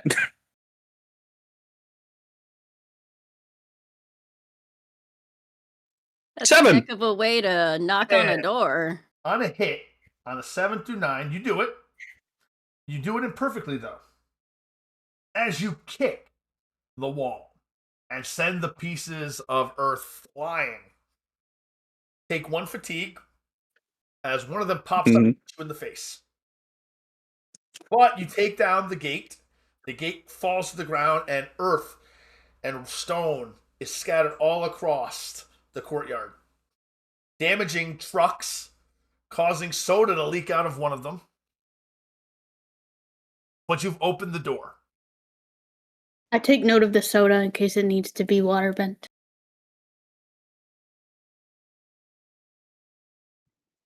There is no immediate to the door opening, to the gate opening. No one immediately in the door opening. Is that what you said? No one. There's no immediate reaction. Okay. Lewin stands still for a moment before he kind of uses his arm to wipe some blood away from his nose. And then he's going to step through the doorway that he's created and step through the broken gates. Following Lei Wen, yep, Kashi just walks right in as if she belongs there. I do not. I like lean my head around the corner after the gigantic dirt explosion that just happened, and kind of look around inside of the area. Are there people inside? People inside. There are? Assess the situation. Okay. This is awfully late at night for them to be there. Oh, okay. Ooh. That's a great roll. That is 8. that is an 8. Fantastic. You can ask one question. Who in here is the biggest threat to us at that very moment? Who or what is the biggest threat to you at the moment and on the inside when you're looking in? It is clearly the 5 Lee agents inside the warehouse. Lee Win, give me and assess the situation. No. Right. Rely on your skills and training, actually. Rely on your skills and training. All right.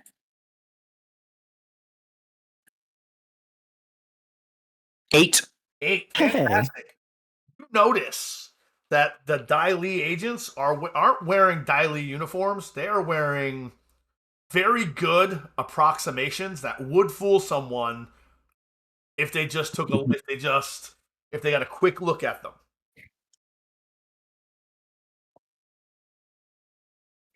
Lewin would just look and he would go, "You are not Dai Li. You are under arrest for impersonating officers of the city of Ba Sing Se."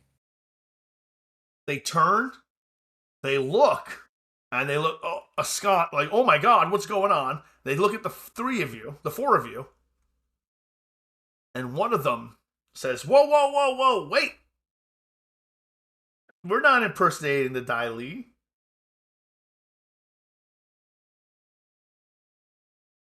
Then what are you doing? We are just having a support group. 4? Dai Li cosplayers. Yeah, if you're out there pretending to be Dai Li, you need a support group anyway. So you're not pretending to be Dai Li. You want support for pretending to be Dai Li. That's right. What? That's traumatic. It doesn't make any sense. It doesn't make any sense. It does not.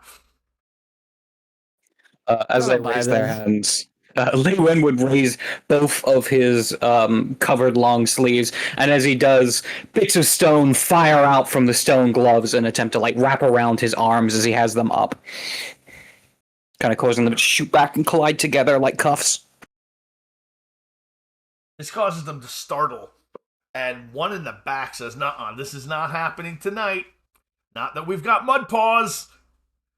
And he takes his hand up and he throws, he whisks it to the ground, and smoke pops and begins covering everybody.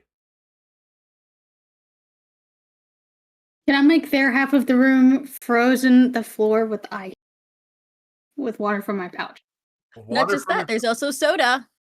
Yeah, I know, but I can't see them to stick them. So you're going to freeze the other half of the room with the water that you carry? Yeah. Excellent. Rely on your skills and training. Oh boy. Okay, so skills and training we'll use. Where is it? Okay, that's focus. My focus is 1. Dice, please be nice. Dice, please be nice. 8. Mark of fatigue, because you do it Ah. instantly, but you you freeze the ground behind them.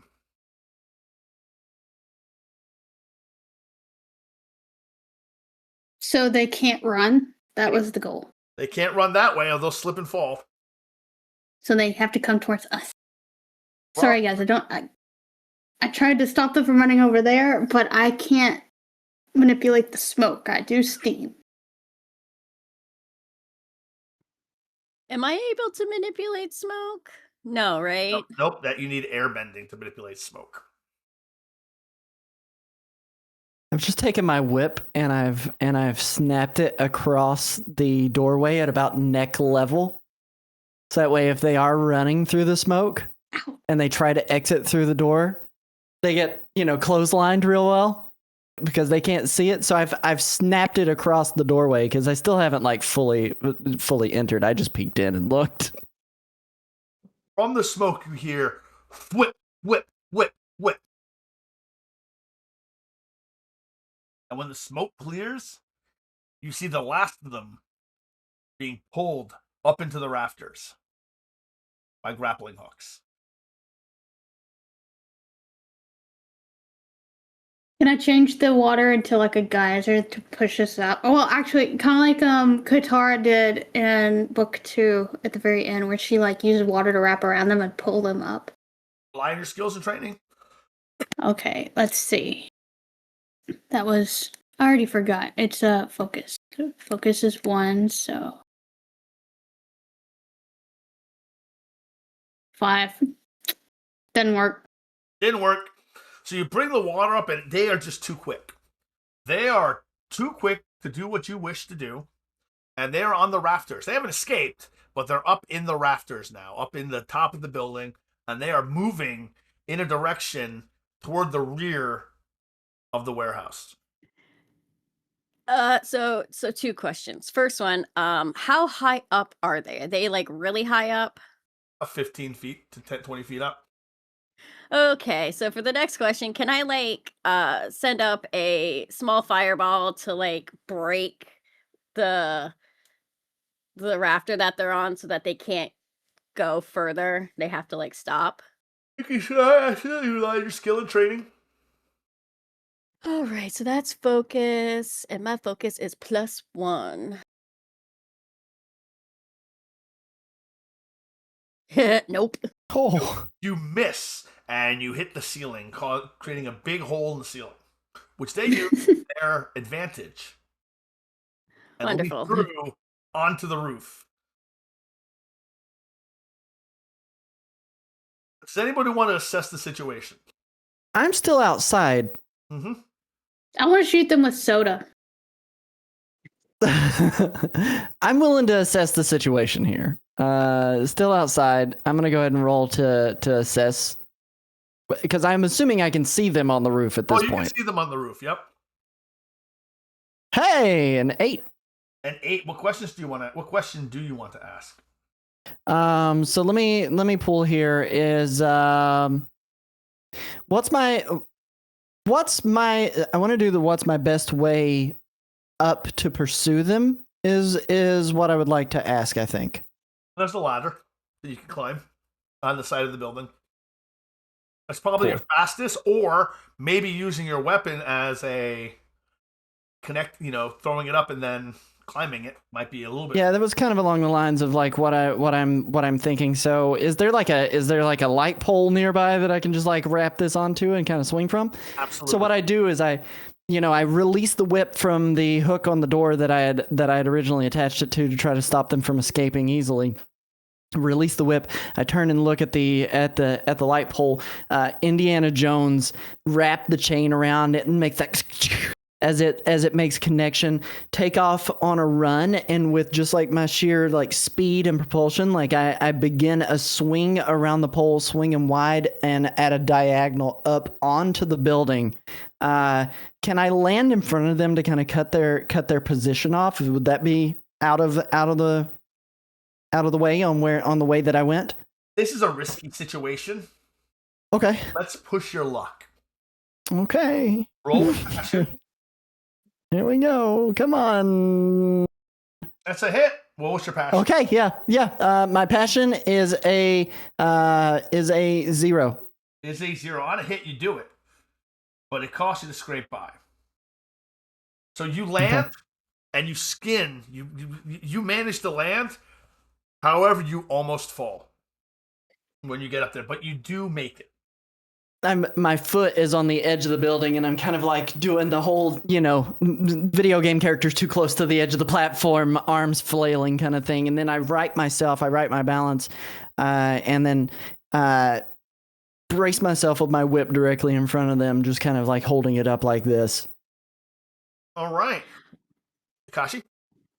I was gonna say, did we notice the ladder that there is to get up since we're on the inside?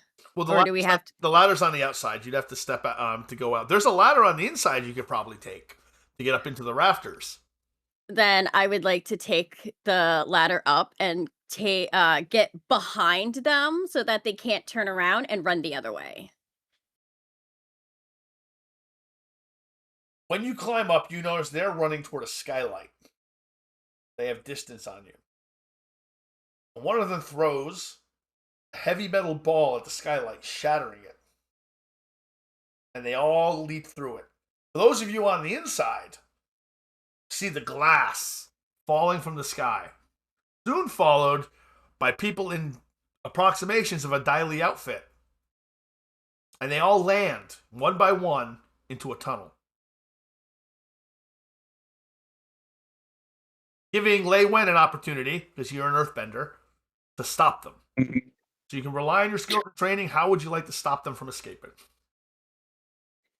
Lei Wen will focus on his power as he kind of looks up to see them fall from the sky, sees the tunnel.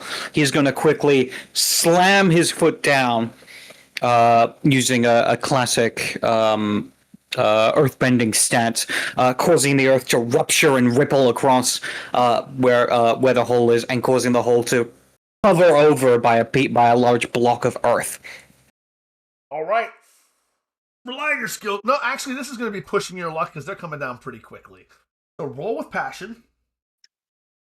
As it just so happens, this is what he is good at. Excellent. +2 passion.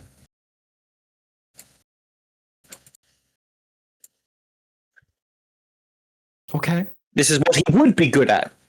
He's still okay at it. Still got a 7, so that's fine. It means you succeeded on a hit. You do it, but it costs you to scrape by. You're not quite quick enough. 2 of them managed to get in the hole. The other 2 land with a thud into soft earth, and they're just stopped. They got their heads on their hands, like oh, and they are just dazed. 2 of them have managed to escape, though. I don't know if I still see them at this point. If I did, I would try to freeze under the 2 that were getting away's feet. Well, if I can. You can't because they're in the tunnel. Okay. Can't see That's them. now covered up. It's now covered up, yep.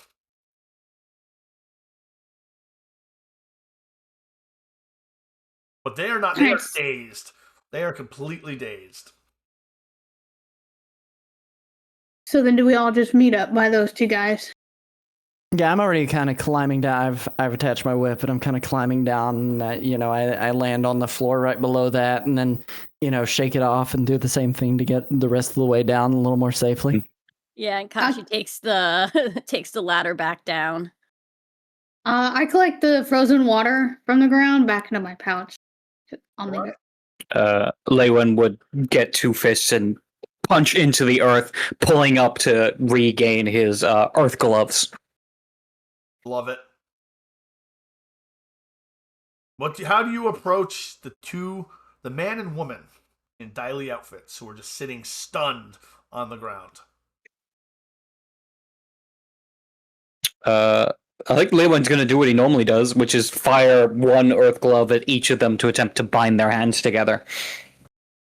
All right. I was going to attempt to intimidate them. It does me no good. I think they're plenty intimidated anyway, but I missed it. All right. And I'm not going to make you roll for relying on your skills and training to handcuff them. It handcuffs them. But they are not intimidated by Corin. And they look, one of them bites down. No! Can I man, I don't remember how we stopped Pull the spit from his mouth. Pull the spit from his mouth. Okay, yeah, I can do that. Yeah. I'll try to water. Training, yep. Skills and training is focus, which I have 1. Hey Zed, do bones count as earth? No, bones do not count as No. Or bones dirt. Bones dirt. When you really think about it. Before you can pull the saliva out of his mouth, smoke erupts from his mouth, and he falls asleep. Hell Hydra.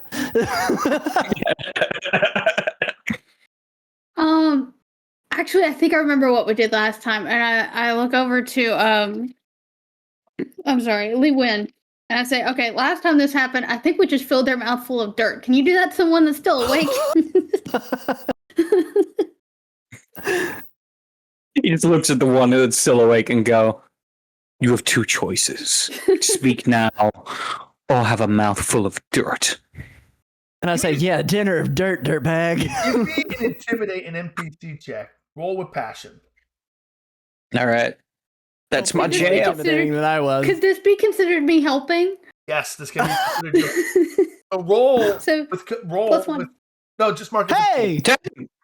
10. Oh, I get a Excellent. fatigue. Okay. You get to pick one of the choices and intimidate. Ooh. Up, they back down but keep watch. They give in with a few stipulations, or they attack you but off balance. You get to choose what they do. Do I choose what they do or choose what they cannot? You choose what they You do. pick one they cannot. Or what they cannot choose. Yes, I misread. Yeah. Yep.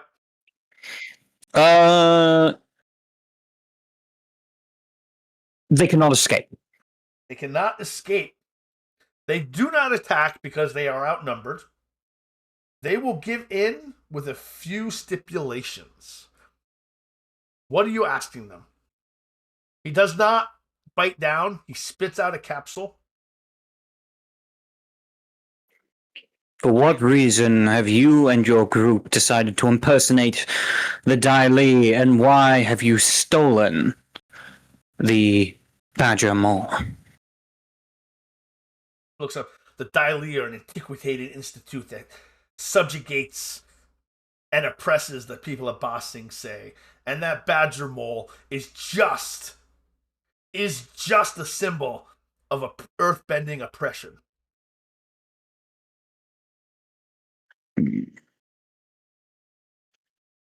I think with that, he kind of is under his breath.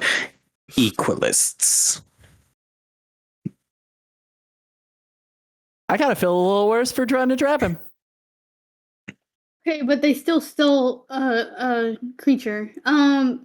So Polar I'm not going freed. to touch on the whole the whole issue with Diley, but do you really think that a badger mole deserves to be, inhumanely, treated?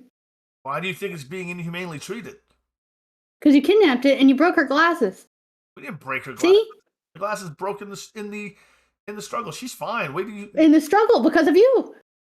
Did she really need the glasses? Shh. Glasses break. Yeah, so she can't even see. She's a badger mole. Of course she can't see. They're blind. Well, now you don't know. All badger moles are blind. I graduated from the Ba Sing Se University of Veterinary Medicine. All badger moles. Yeah, okay.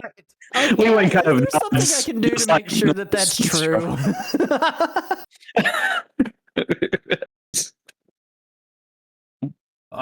You can assess the situation, I think. I'm gonna try to assess it and see. Really blind. Really blind. Are they legally blind? I roll a 7. You have never of the Ba Sing Se University of Veterinary Medicine. But for some reason, I still believe him.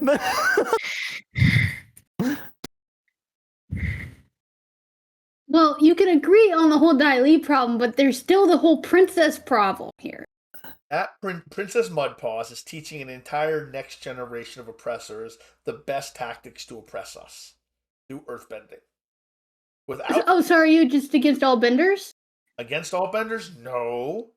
But I am against any bender that oppresses the society and creates a city with walls to keep us out. Are you against all earthbenders? Not all earthbenders, just the earthbending regime. Okay, but like teaching kids how to earthbend just shows them how to earthbend. That doesn't teach Lee Wen them, leans like... forward. It is a children's TV show. It is not that big a deal. It's teaching children how to earthbend, not how to rule. I don't know. That sounds like indoctrination to me. I'm kind of agreeing with this guy. Trust me, if the Dai had our way, that ignorant show would not be on the air. Corin, would you prefer that Oh, they hold earthbending behind like a paywall? Is that what you would prefer? I don't really have an opinion on that so much. I definitely couldn't afford to learn it anyway if that was the case. Okay, so then they have TV, but now the TV's canceled because they stole an animal. I don't think this aired on public broadcasting station. This is more on, basic cable, right? There is only one station in Ba Sing Se. It is Ba Sing Se Oh. TV. There is only one station in Ba Sing Se. The same as there is no war in Ba Sing Se. Think so.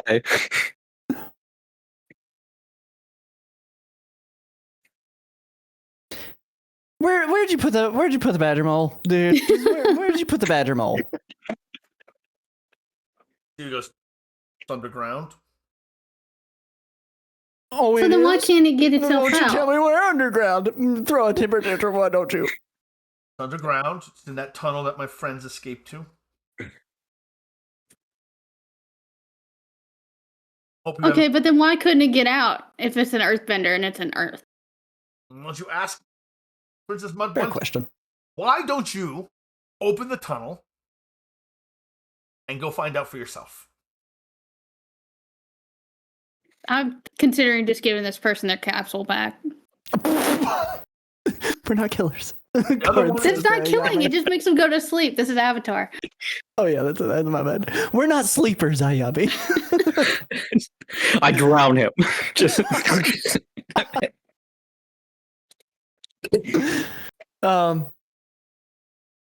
I don't know.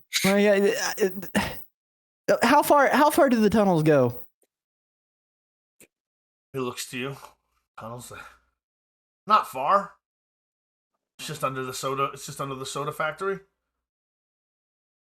We're just holding her until we get the ransom we've asked for. Then we'll give her back unharmed. Tell you what, why don't you sign up with us?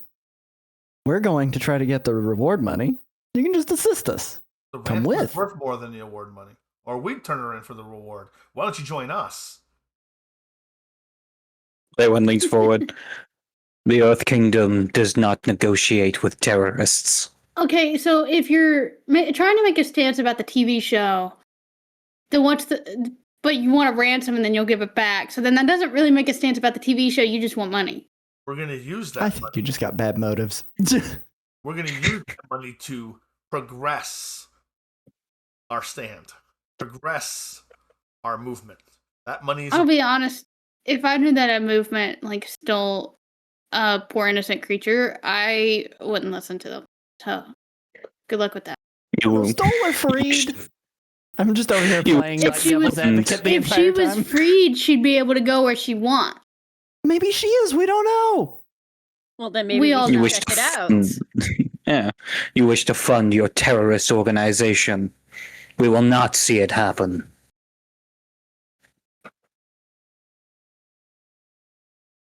Can I Okay, like that in case sounds this like calling person? someone out. That sounds like calling someone out. You're calling this person out. So, Mark, how about you roll? What are you supposed to roll on? Call someone out. Openly call someone. What do I roll? I'm looking for it. It doesn't say. What does he roll? What do I do, Zed? What do I do?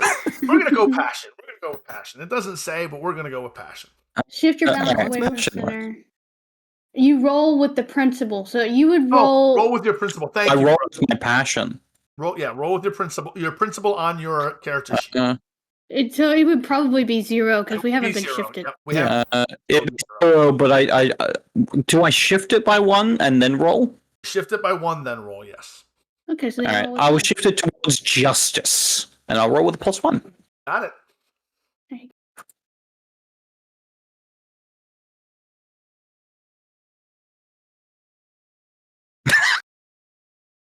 Well, Wow. He looks at you and his eyes cross a little bit. I'm not changing our stance. you intimidate people and use your own threat of authority over others. Just blank expression he's looking at you with. He goes, why don't you just follow the tunnel? Go see for It's a yourself. As a Dali agent, do you have a way, like a radio or something, to communicate with like the rest of your Dali agents He to does. come get these guys? Yes. Yes. Okay, maybe we just tell them to come get these guys because they make me sad. we that- just keep following the trail. They make me sad. He's sad. Lewin would pull out his radio, make the call, and then he would look to the two and then reach into his coat once again and pull out his piece of paper and write them a citation for disturbing the peace. disturbing the peace and pretending to be Daily agents. Impersonation. Yeah. Oh yeah. Daily agent, and like he like puts it on both of their bodies, like just like bends it to them. Fantastic. When you opening this hole down here, Dirtman? Just kind of looks to you. We need to get on the way. We've wasted a lot of time talking. Well, just look at you. He just like stomps his foot, and the earth opens up. I was standing on that, by the way, so like I just straight down into the hole. This hole that I've fallen into, does it land directly onto like just a flat tunnel, or do I begin to slide down deeper into the tunnels? Cool air rises from below, carrying the smell of damp clay and machine oil. The tunnels are older than the monorail lines, and you land with a minor thud in a small puddle. Brickwork, patched with stone, and signal cables stapled unevenly along the ceiling. Occasional bulbs wheezily act against the dark. Does anyone else drop down? Yay. Lewin would lean over and he would just go, "Whoops. Are you all right, spaceman?" I'm okay. A shame. Somewhere far off you feel it. Not a tremor of panic, a steady, content rhythm. Something's digging.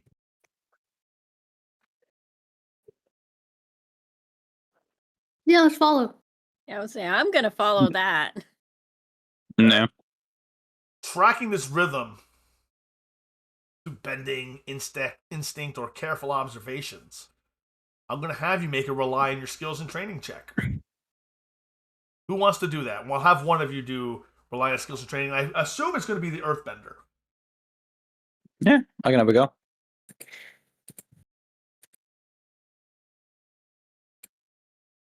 Focus upon his senses to the earth. Oop, that's a 6.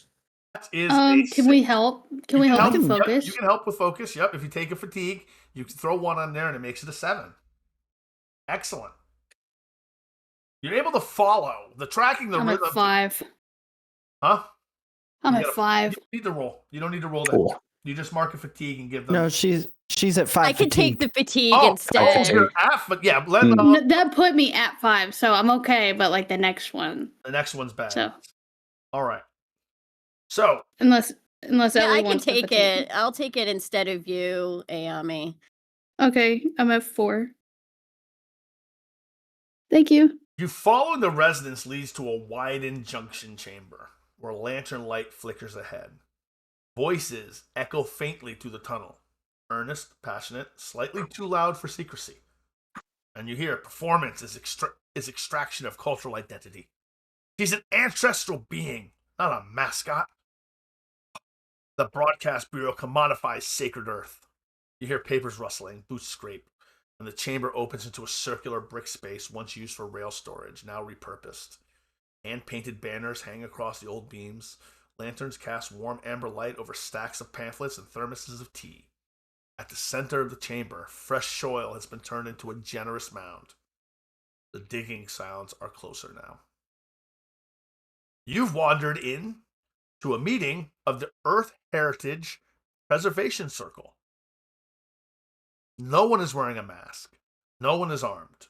They look tired, intense, and absolutely certain they are right. As you enter, several members step forward.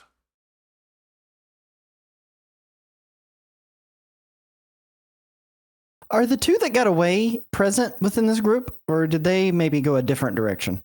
There wasn't another direction really to go in the Okay. unless they went in the opposite direction you went down the tunnel. Yeah. But Which is you what do I'm see talking them. about. You do see them.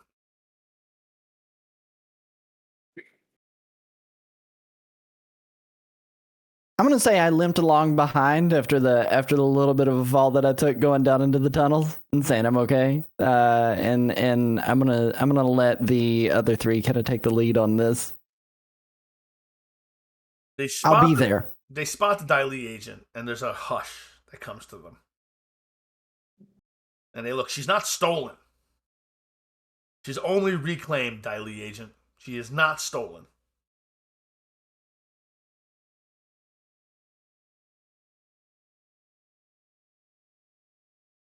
When I think they're talking to you.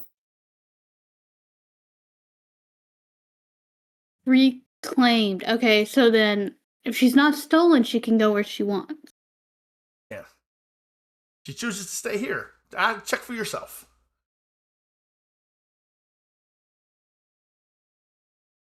The soil Can we see her? Well, you see a soil mound that begins to shift. And the earth splits. And Princess Mudpaws, the only way you can tell is that she's still dressed in costume, emerges in a spray of loose clay. She snorts happily and dives back into the soil with enthusiastic force. There are no chains, no cages, no distress.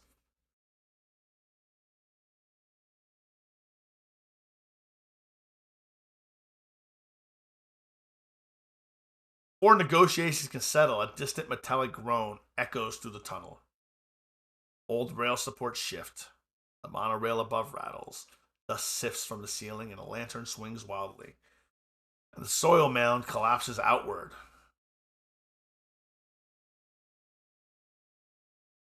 Why the ransom, guys? Need money. Yeah, but if you're letting her be free, letting her go wherever she wants to be, how are you ever going to give that better mold back to the people? They look to each other. We weren't. We're just going to let her go free, but we were going to take the ransom money anyway and then leave. We've got work to do in Republic City. Why steal her as opposed to doing anything else? Well, kidnapping the Avatar is too hard. Geo underway. Everyone kind of nods at that. A badger mole, who's a symbol to the entire city, a little easier. Yeah, but do you know how many kids you probably made sad or unable to even just learn earthbending because they don't have access to a teacher now because they can't afford a teacher and the TV, isn't showing the one that's been teaching earthbending? Less earthbenders? Doesn't seem like a bad thing. These are children. I walk over to Princess Mudpaw. Kind of extend my hand. Does she recoil from me? She sniffs your hand. Give a gentle rub. She's receptive. I thought she went back underground, otherwise I would have too. She comes up and down occasionally. Okay. Seems a lot happier here. How do you know how happy she was before? I've seen the show. They dressed her up, dude. Little crown. She's still dressed Glasses? up, dude. She's wearing the clothes. They'll come off. One would step forward at this point and say, "What do you plan to do in Republic City?" Oh, well, some sightseeing, some agitating, protesting. Terrorism. Sound like my kind of people. No, hold on now. I mean, I kind of want to protest how long it takes to get a form to go through the government. I've been waiting on one for months now. Nothing moves quickly in Ba Sing Se. That's why we need Or it'll. action. Rather than money, what if you got support instead? Support from whom? I turn and I look at Lei Win. I don't know. We don't want the support of the Dai Li. They're traditionalists. It won't work for us. All cops are bad.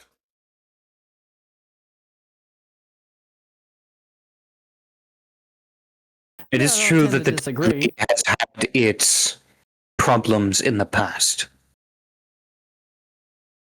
But it was an institution put in place by an avatar, by Avatar Kyoshi herself. It is true that many within my organization do not wish to live up to such greatness that she once held. I would see such things pushed forward. Avatar Kyoshi was the best avatar that this world has had in quite some time. I will not see you besmirch her legacy. What would you like to do after saying that? How would you like to punctuate that really good speech you just gave?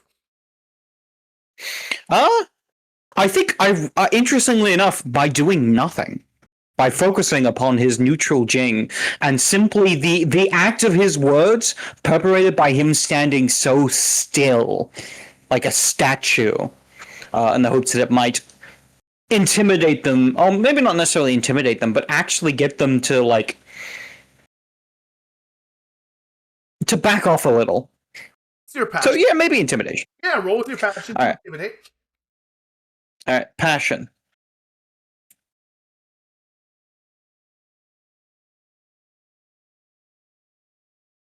That's a 9. That is a 9. That's a hit. They choose That's one. a good roll. What can't they do? No, I have to choose what they do on an S. No, I get to choose what. Oh, we weren't I don't get intimidating. to. I didn't get a full hit. I would say I I got a could always partial help success. and I give got that you. a 10, so We that have way got- you can choose. We have got so much time ahead of us that they are going to do something unusual. There's 6 of them, and they're going to attack you off balance. So they are off balance. So we're going to enter a conflict. All right. Now, conflict is a combat exchange. GM chooses an approach for each NPC or group of NPCs in their exchange. The GM keeps their choice secret. Each player or PC in the exchange chooses an approach for their character. If multiple players have PCs in the exchange, they can talk and coordinate. Their choices can be public, but if the PC opposes each other, they keep their choices secret and reveal in the next step. All right, so what you want to do is you want to decide, are you doing a defend and maneuver, advance or attack, or evade and observe? So decide what you want to do. So the GM reveals what they choose for each NPC, and the PCs opposing each other reveal their previously secret approaches. My NPCs are all going to advance and strike.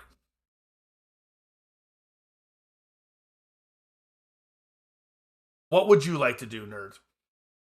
Defend and maneuver, advance and attack, or evade and observe? So I want to evade and observe is what I want to do. All right, and who is going to defend and maneuver?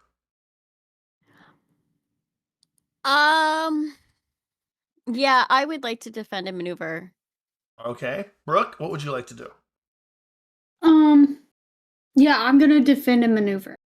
Defend and maneuver, and how about you, Lei Wen? Lei Wen is going to advance and attack as they have Yes. begun to attack towards waiting. him, I was like, that's the guy who would attack. All right, for activating his positive Jing. I think that's the name of it. positive chi? Yeah, positive Jing. Yep, excellent. So, what we're going to do is defend and maneuver rolls with focus. And you may choose, if you succeed on a 7 to 9, you may choose from a master technique or one of the basic techniques. On a 10, you choose one from this list instead. Mark 1 fatigue and use a learned technique.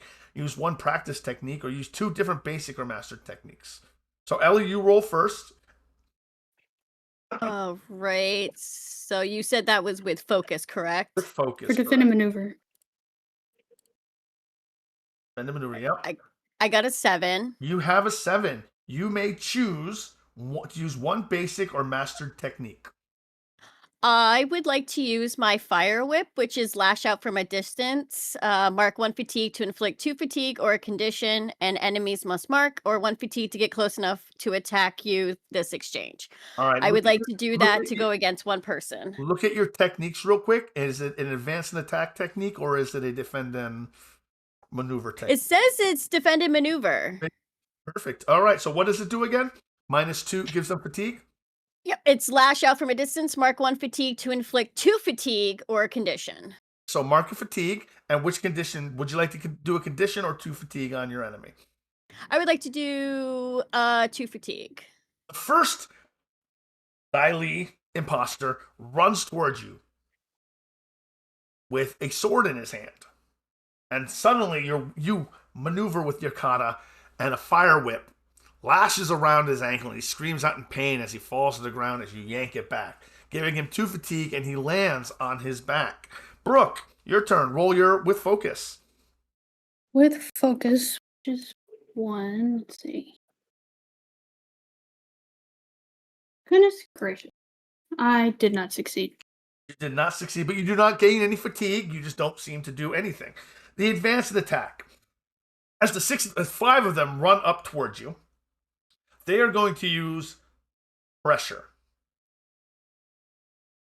They are going to pressure you, and if they succeed, you cannot use defend and maneuver or what you use this turn. I'm only going to roll 1. They're all doing the same thing. They're all crowding around the Dai agent. He seems to be he is the problem right now. He is the problem. Can I do direct, which is my ability afterwards? Yes, you're next. Okay, I didn't know for sure. Actually, Lei Win is next. Lei Win is next in advance. You go last because you because I was coming in behind. You evaded and observed. Yep. Yeah. Not used to rolling. Hey. Right. They do nothing. They do not press into Lei Wen. They do not distract him from attacking. Lei Wen, what would you like to do? He is going to attempt to do a thing. I believe I roll to see what happens, or do I have to pick what my outcome is first? No, you don't have to pick your outcome first. You just need to pick your roll. All right. Then you choose. Let's roll passion.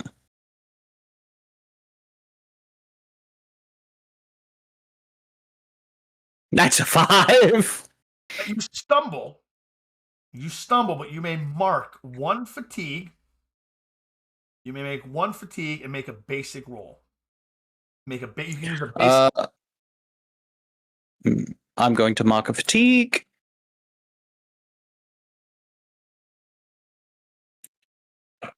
And to use a basic roll. You don't need to roll again. Something. Yeah. Yep. Basic technique or basic action. Let's go with strike. Strike a foe, forcing them to mark 2 fatigue, mark a condition, or shift their balance away from center. Their choice. I'm going to take 2 fatigue, or instead you can choose to hammer them with your blows, forcing them to mark 2 fatigue, or strike where they are weak, inflicting a condition. So you can take a fatigue, or you can force them to take 2 fatigue and choose what they want. So it's up to you. What do you want to do? I'm going to take a fatigue. However, I'm also going to activate Ties That Bind using Fulfilling Duty, allowing me to avoid marking 1 fatigue and instead mark a tenant. And I'm going to mark Subdue the Dangers. Subdue the Dangers. Subdue the Dangers. Okay. So you subdue them. Subdue the Dangers is an earthbending technique, correct? Specifically, it's ability I get for my playbook. Okay. It just allows me to avoid marking a fatigue and instead mark one of these boxes. So you mark your tenant box, and you smash. Not smash. You didn't smash. You did something else. You did Strike. As you strike the fake diary agent, he is flung backwards and lands on his rear, head shaking like he's been completely devastated. Nerd. So what I'm going to do is I'm going to use my ability direct to shout orders to help my allies position themselves effectively. I'm not 100%. I was looking through this book and I'm not 100% sure what I need to roll against that. Evade and observe, you are going to roll with, it doesn't say, harmony.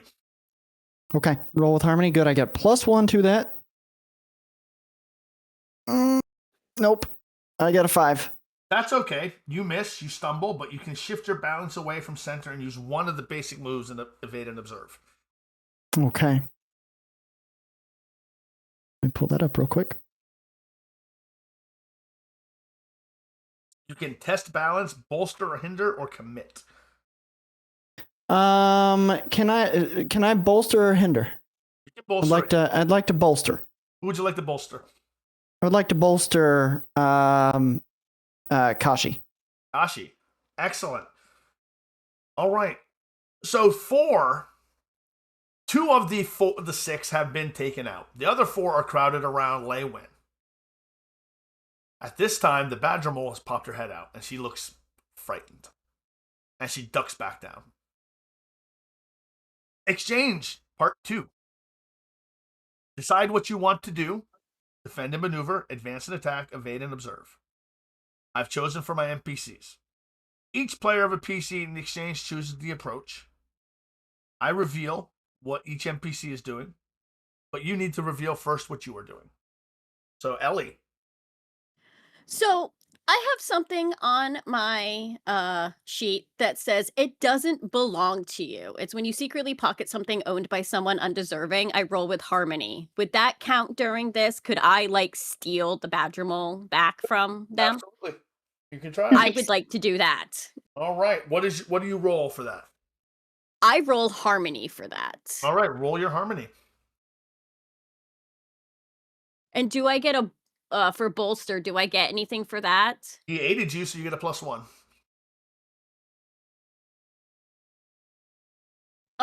Even with the help, I only got a 6. You reach to grab Mrs. Mudpaws, and she just dives under the earth again as you attempt to re-kidnap her, sort of, and bring her back.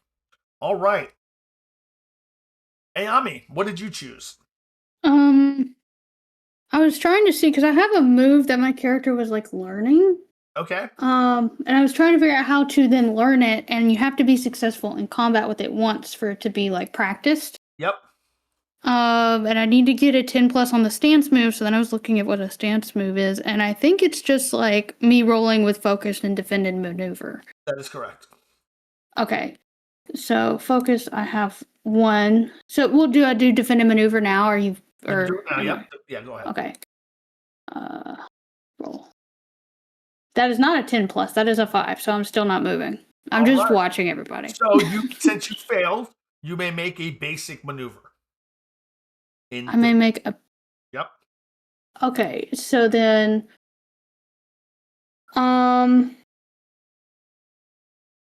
Okay. Can I just have so in defend and maneuver? So I could choose retaliate. Retaliate, seize position, or ready. Correct. Well, okay, so then I want to seize a position. I don't think anyone was near me, but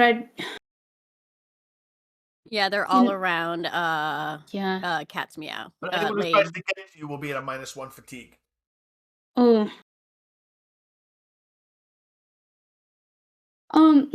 No, I'm gonna retaliate. I'm just gonna steel myself for any blows that might come toward me. No. Okay, I'm sorry. I'm trying to figure out the move that I'm learning. Okay, so I want to seize a position where I'm closer to them right now. Just so that if I do get to use my move next time, I'll be kind of closer to them for it to take effect. Excellent. You jump onto one of the barrels of soda and take up position. Okay. All right, did anyone choose advance and attack? I'm going to choose advance and attack this go around. All right, we're going to go with nerd first this time. Roll with passion. Okay. I have 0 passion. But that is a 10. Oh, wow. That is all right. 10. All Let's go. On a 10 plus, choose one from this list. Mark 1 fatigue to use a learned technique, use a practice technique, or use 2 different basic or mastered techniques. I would like to use two different basic techniques. Okay, which one? What I would like to do is I would like to use pressure on one of the foes that is next to Lei Wen. Mm-hmm. And then I would also like to use Mash. Okay. To try to smash the entry. Like they're kind of still locked in that entryway, right? Mm-hmm. I want to smash the entryway. Collapse it. Mark of fatigue. With my chain whip. Mark of fatigue. Yep. And your chain slings across, hitting the very top of the doorway, causing it to collapse. Now, for our daily agent, Li Wen, what would you like to do? We are going to attempt to succeed. Rolling with passion. Oh no! Oh my goodness! On a 5. 5. You may take a bonus basic action.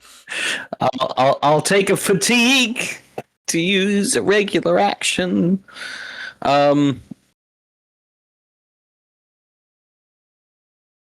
I think I'm just going to attempt another strike, honestly.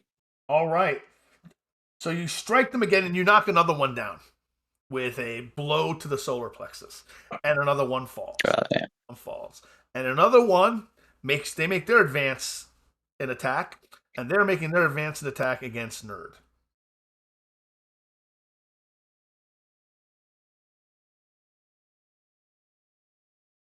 That is a 10.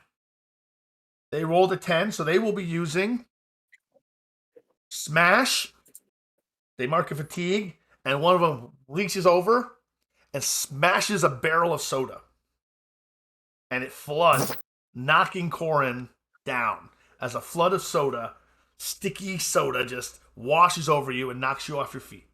The second attack they're going to make is they're going to make another smash and do the same thing to another barrel, flooding the zone with soda. Hey, Ami, that's all the characters who've gone. What would you like? Choose what you want to do next. Hey, Ami, what would you like to do? Did I take was I supposed to take a fatigue when I missed and then still went with the... No, you're actually supposed to shift your balance. Okay, that's what I thought, because that's what I saw, and then I was confused on what I did. Okay, so,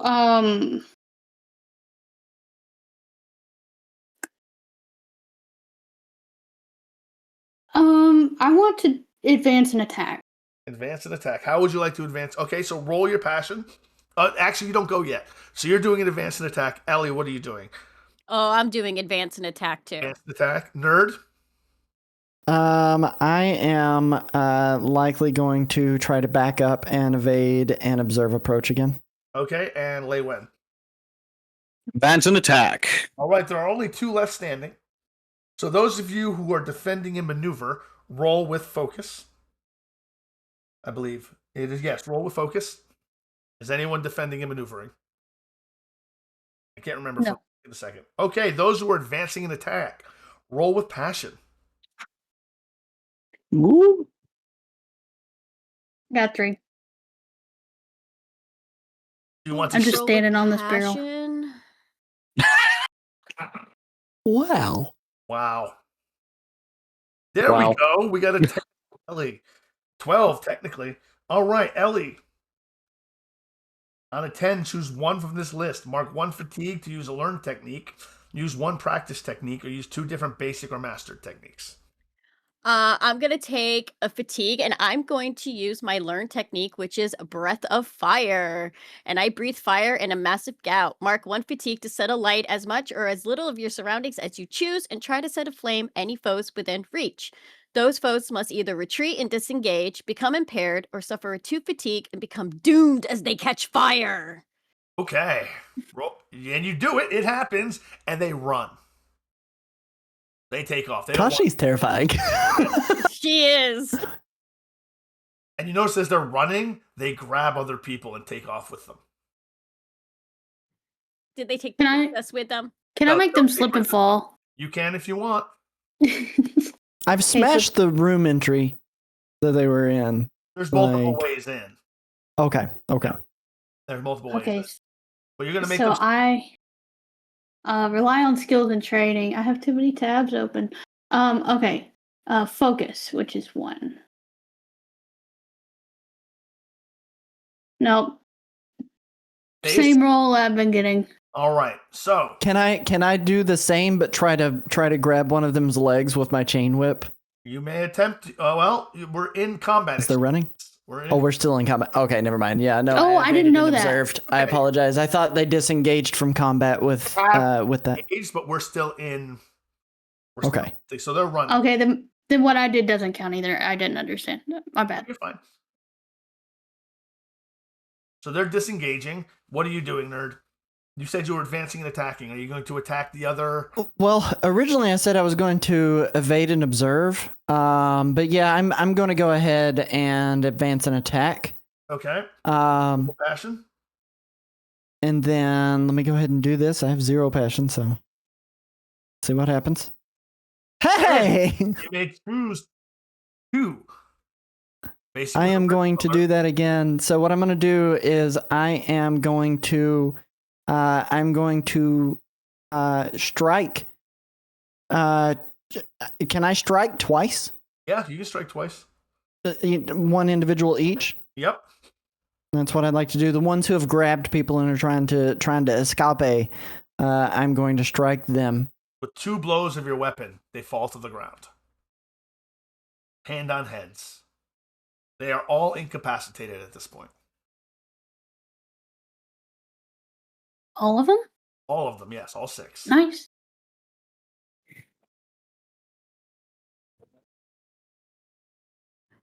What would you like to do now? Would you like to grab up Princess Mudpaws and escape? Yes. Yeah. Do I need to use my maneuver for that? Nope. It doesn't belong to you? You Or can do if I you just want. grab her? You can just grab her. They're all incapacitated. Oh, I would like to grab her. Try not to scare her.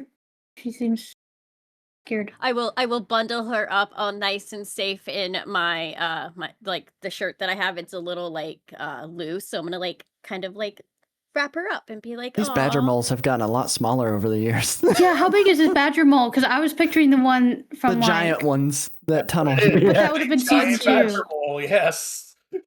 So you would Well, ride her, is what you Okay, could I'm do. gonna ride her then. Be like, "Come on, let's go." What do you do Ellie with hasn't made it that far in the original series, Exactly, that's what I'm so give some leeway here. So what do you do with the 6 assailants? I think Lewin would use his stone gloves to create some handcuffs, and then would kind of start to get them out of like this tunnel. Just entomb them in the rock so they can't go anywhere because they're clearly not benders. Could you make Then they'll be like stuck here. Could you make like a sled or something, and then we could just have the badger mole pull? Yeah. He makes a stone sled. There He we puts go. them on. Excellent. As you leave with the people on the sled, the middle ring hums as you leave the tunnel. You were in the lower ring. You leave the tunnel in the middle ring, and it hums as it always does. Neon signs buzz, vinyl drifts from open windows, posters are pasted over old posters. Somewhere, a radio host speculates loudly about the disappearance of Princess Mudpaws. You have her. You bring her back. And you are rewarded greatly, Corin. Tashi, Ayami, you are rewarded as well. Lei Wen, you are not rewarded. This is part of your duty to do so, but you are given an award to attach to your uniform. I do hate to call it here, but we are running out of time and we need to do our ritual. Mm-hmm. The boulder is conflicted. Well, it was conflicted. I want to thank everyone. As a last thing, Go ahead. no, go ahead. Go ahead. I was just going to say, as a last thing, Lei Wen writes Koran up with a citation Excellent. for causing an accident on the monorail. Fantastic. Everybody, we're going to go around the circle real quick. We're going to ask everyone what they liked, didn't like, their favorite scene, their favorite role play was. I'm no longer going to ask what you didn't like because I'm not doing that anymore. All right. What you like? Role play. Favorite scene. Oh, so I had a lot of fun tonight. I had a lot of fun this morning. My favorite scene or role play was definitely between Corwin and Lei Win. Like, just watching them interact with each other was absolutely wonderful. The tension between the two of them, I couldn't get enough of that. But yeah, I had a lot of fun. It was really nice coming back to Kashi and being able to play her again and getting to come back to Avatar. And, I'm the only one that hasn't watched Avatar. And I did, kind of mess up a little bit with the badger roll. But other than that, it was a lot of fun. And I'm really glad I got to do that this morning. I'm really glad you got to play with us this morning, too. Thank you so much. It means a lot to me. Nerd, tell me what you liked. Tell me your favorite scene, your favorite role play. I just really like the narrative stylings of it. This is a humorous game. I've played a lot of very serious games with you, and it's nice to see like a different side of what your normal storytelling skill set is from like a player perspective. This is a very flexible game. It like I said, it reminds me a lot of Monster of the Week, powered by the Apocalypse stuff. Like it's just a really solid system. As far as the storyline goes, like I said, like there was a lot of room to kind of just step in and, play this. I don't think I played my character quite the way that I described him as like this steely, serious type. He ended up just turning into Sokka. Like, unfortunately, like just kind of the way I ended up playing him, where it was almost comical at times. But he did have this like very effective role play. And I liked being able to step into a new character's shoes and experience that side of it. As far as what I liked about the main points of the game, like it was tons of fun. I think you crafted a really solid story. I think that the world building clues and what was going on with that were well said and kind of created this rich world that you've been obviously had 6 sessions in prior, and overall was just kind of a really cool environment.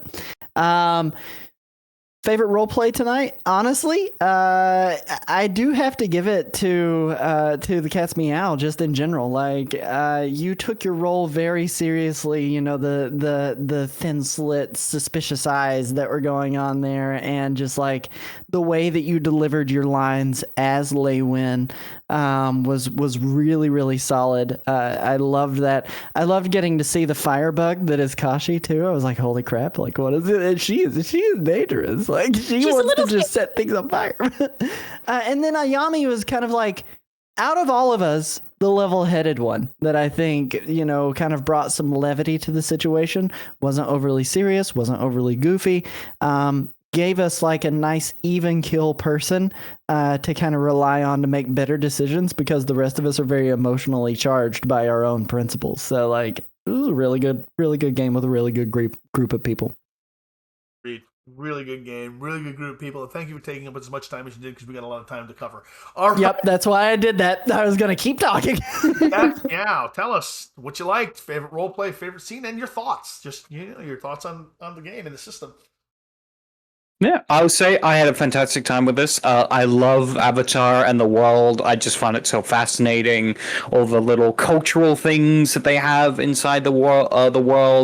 The Earth Kingdom is fascinating. There's so many like interesting little political things going on, especially in this era. Because as I was like doing some reading up, because it's been a while since I last watched Korra, I was like, oh yeah, they kind of dissolved the Earth monarchy. It kind of no longer exists. That's interesting. So I had a lot of fun with that. I'm enjoying the Groovy era. I think your take on the future of the world of Avatar after Korra is a lot of fun, and I think really fits with like, you know, kind of the themings of everything about, you know, the differences between like tradition and progress. And I feel like it feels like an evolution from what we learned about the world from Korra into, again, this kind of 50s, 60s, 70s kind of vibe. I've been having a lot of fun with this. I find the Dai Li endlessly interesting, as they are both the most competent group by their past, and also the most incompetent by whenever they show up on screen. They just kind of fuck up every time, and I just find that hilarious. I enjoyed the dichotomy between, as I said, progress and tradition. I love that kind of stuff. What else can I talk about? Honestly, this has just been a great time. To talk about some roleplay, honestly, all the characters in this have been amazing. I loved Karen. I'm gonna keep saying that name wrong because it. Not a Karen, thank you. That's a slur in these times. Corin. Corin, dear Corin. Honestly, I loved his dichotomy here when just being complete opposite sides of everything. just I love playing the straight man in that kind of dynamic. It's always a lot of fun. I enjoyed our little pyromancer, Kashi. I always enjoy a chance for firebenders to show up. They're one of my favorite bending types in the world of Avatar, and I think there's a lot of fun things you can do with that. And yeah, no, I really enjoyed it. And as for our little waterbender as well, I say little. I don't actually know how tall your character is.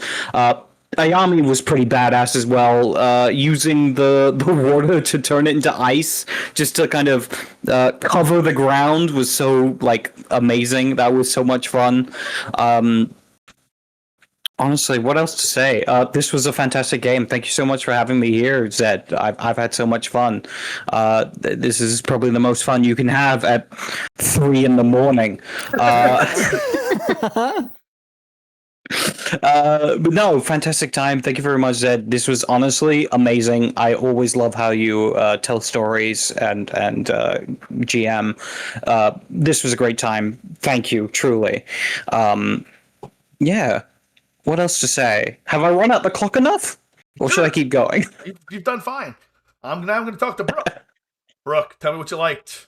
Tell me what your favorite roleplay was. Tell me what your favorite scene is, and tell me your thoughts on Avatar Legends. Okay. I appreciate the nice things you've all said, but I would have been way cooler if like most of my rolls had hit instead of been 5s. That's no one's fault. I think that's the same for Lei Win. So like I had cool stuff in mind, you know, all the hijinks, but I couldn't make it hit. But that's okay. That's how it goes sometimes. I still had a blast. Oh, I love this world. It felt like, you know, after just a couple of minutes, I felt like we were just back at it, like part of the campaign we had going. And it makes me excited. I hope you do more with this because I'm really like I love it. Even if it's not in the Groovy era or if it is in the Groovy era, I'm down for either one.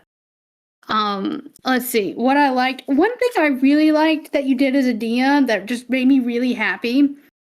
When it was close to the beginning, when we were listening to the J. Chris band and we didn't pick up on anything when we were trying to see if they gave us any hints. And you still told us as players what we had missed. I liked that because even if my character doesn't know, I liked that I got to know that I didn't miss out on story beats or something funny or cool or a throwback just because my character missed it. So yeah, not everybody does that, and that made me really happy. I put a star by it because I wanted to say it. And then what else? I thought everybody did really good. I liked the dynamics between everyone. I liked how Corin and Lei Win, they didn't really get along, but they still helped each other when it came to fighting and when it came to the objective. They didn't lose sight of the goal, which I liked. You still had the difference in opinion, but you still advanced the story. It didn't hinder the players or the game or that's a hard balance. So I really liked that. What else? I liked, Kashi and I being friends and having the history. I liked that. I also thought it was silly how Nerd like did the whole bow and everything. I don't know. So like there's also starting to be story or like a history beginning with new players. And yeah. So that's why I think I hit everything maybe. So yeah. You all did phenomenal, especially for a system that most of us don't know well, right? We did really well. Story was a simple story. It was a basic, it was just a quest, and you guys made it work. All I did was the storyteller doesn't do a whole lot. And a narrator doesn't do a whole lot in Avatar except, present the story. Everything is based on what you guys do, and I react to it. And you guys did so good. Today was a big confidence boost because we had a great game. Everything went well, made me feel good. Otherwise, no, we're not going to do growth, but we got to figure out what we're going to do for the next 10 minutes, guys. We got 10 minutes. We got 14 minutes. Give me a second. I'm going to go to the bathroom, and I will come back, and we will discuss more. We will find more to discuss. 1 second, please.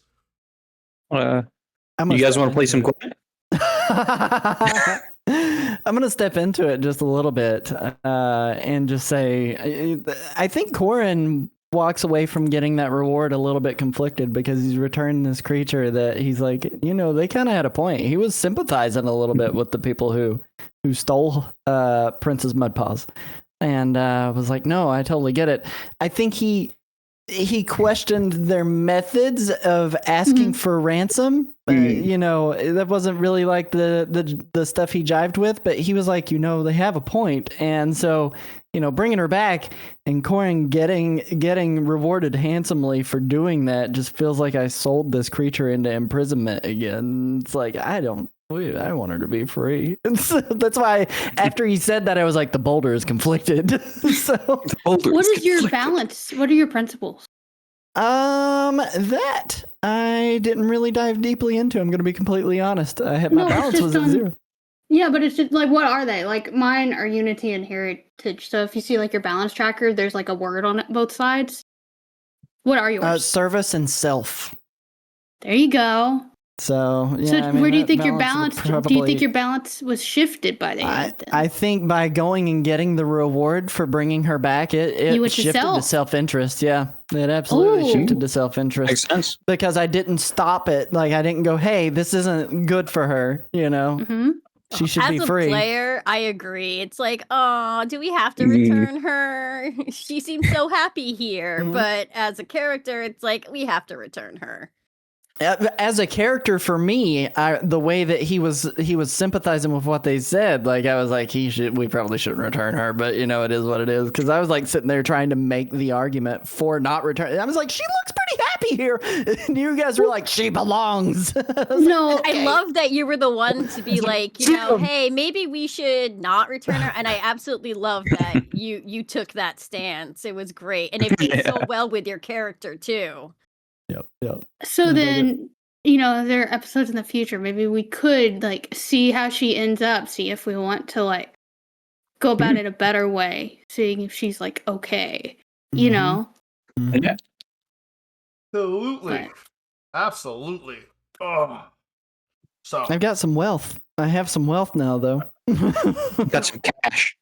Yep. Maybe I can pay that fine that I just got cited. It was a warning. Okay, it's not a ticket, just a warning. I'll take it. Let me up with that warning. Zed, for you as a storyteller, working within this system and this kind of storytelling, because I've seen you do a whole lot more structured stuff, right? Like normally it's very structured. There are rules for the GM, there are rules for the players, and you've got to kind of work within those and do a whole lot of roles for and against and all the other jazz. Yep. What do you like best about this system? What do I like best about this system? It's simple. Mm-hmm. It's easy, and it facilitates the narrative. It doesn't get in the way of what you're doing, and every role you make pushes the story. Which is great because the DM, the narrator, doesn't make any rolls. I should have actually been making rolls during the combat. I just double checked that. No, their moves just happen. I don't. Yeah. They just happen, and that's my bad, because I'm still learning these rules too. So it's better off that I didn't give Brooke, fatigue because she was already at 5. So it works out that I did it. But what I really like the most is I love the IP. I didn't watch it as a kid because it didn't excite me as a kid. I didn't watch it until my kids started watching it a couple years ago, and I fell in love with it instantly. Fell in love with that. Fell in love with Korra. I saw the live action movie before I even saw the cartoon. I'm sorry. There is no movie in Boston say. I had nothing to compare it to, so I liked it. I thought it was fun. It was a good movie. And then I saw the cartoon, realized what it was like, but still, I enjoyed the experience. I kind of enjoyed the world ever since. And once I noticed, I'd followed the development of Avatar Legends. Didn't get in on the Kickstarter, but as soon as it was available, I jumped right on it, bought it, and did it. Got it. And do I love running it? Is it difficult? Could it have been easier if I just picked one of the published eras to play in that we all know? Kyoshi Roku. Oh, of course. 100 Years War. Is it the 100 Years War? It's not as fun. It's not. No, it's not. No, it's fun. Oh, well, Korra would be fun. Republic City during that era seems like it could be a lot of fun. But I'm excited to explore the Republic era, the Republic City in the Groovy era, which I think will be fun and which we'll probably do in the future.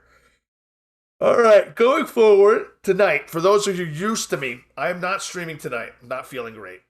I almost didn't make it this morning. I did make it this morning, but I was just like, ugh. But once the camera went on, it was great. But we're not going tonight with Werewolf. The next time you will see me will be Monday, 9 p.m. Eastern for Candle in the Mead Hall. And then if we're on Wednesday with Nerd, we'll be there. And then we'll be back again on Saturday with Werewolf next Saturday. So, we have 9 minutes. We have 9 fucking minutes. Why can't we just drag this time out? Oh, 9 minutes. Hey, you're good.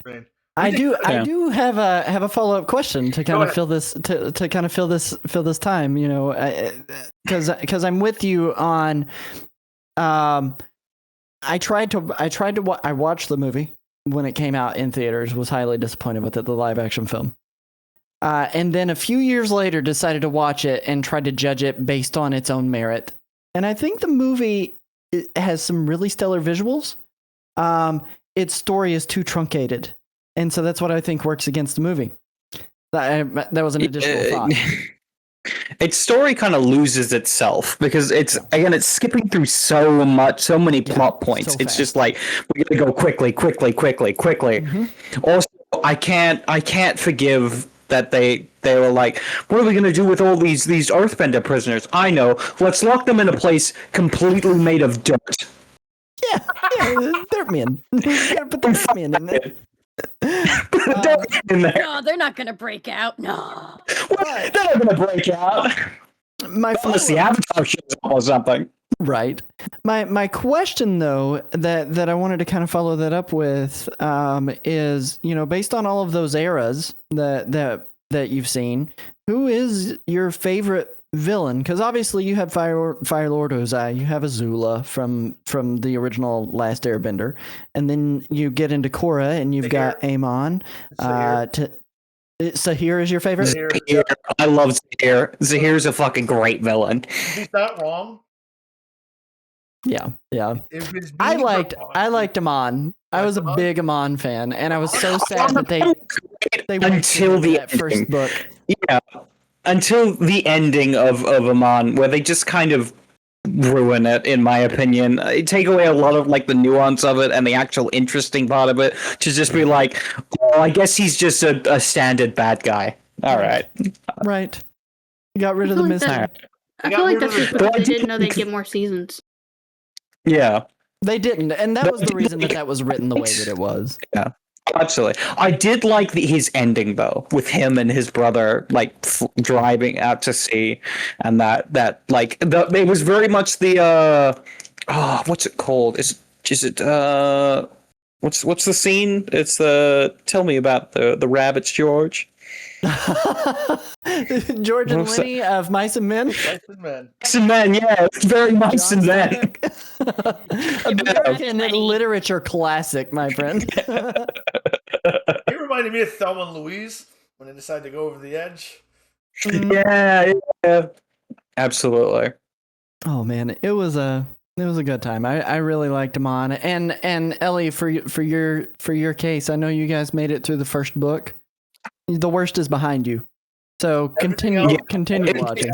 Oh, Great. definitely. We want to. It's just there are so many things to watch. And then Oh, not yeah. only that, Yeah. like once we stopped playing the game, we kind of forgot about it. And I do want to get back into it definitely because it really I love the animation style and I Mhm. love what the story started with. I thought it was really great. And I Yeah. love animation. I love watching any type of animation. So getting into Avatar is just it's a wonderful new world to explore. Yeah. Book 2 has my favorite episode, I think, in the entire series, which is Tales of Ba Sing Se, which is just like a great episode of like storytelling. One of my other Uh, favorite things too is that we went from the cabbage guy to the hot dog guy, and I absolutely love that the hot dog guy came back. It's like heck yeah, that guy was wonderful in the 6 episode arc we did. One piece of complaint. He never said my hot dogs. And he got his cart destroyed. He didn't have to. You didn't knock down his cart. It didn't come in. I should have Did we knocked it knock down down on his accident. cart last time? No, Did not- I don't think so. I think his cart did get knocked over because I remember saying, "Oh, my hot dogs." He's gotten Yes. a lot. He's gotten a lot luckier than his great whatever He- grandfather running the cabbage cart. He started off as a joke. I don't know if y'all remember, but I was like He in one of Zed's streams, and I was like, he was talking about this new book he got for Avatar Legends, and I was like, this would be funny. And he's like, I'm doing it. And I was like, oh my goodness. You have And then to. Slick Jonah It's came natural. back, and Slick Jonah. This man's everywhere. He's Just across for all you, universes. nerd. Just I hate for that you. guy. I He hate that only guy. really showed up in my short campaigns because what else was he? He was in.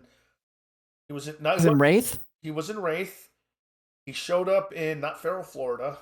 What happened? Werewolf. Werewolf. He showed up in Werewolf as Jonah the Traveler. He was slightly different.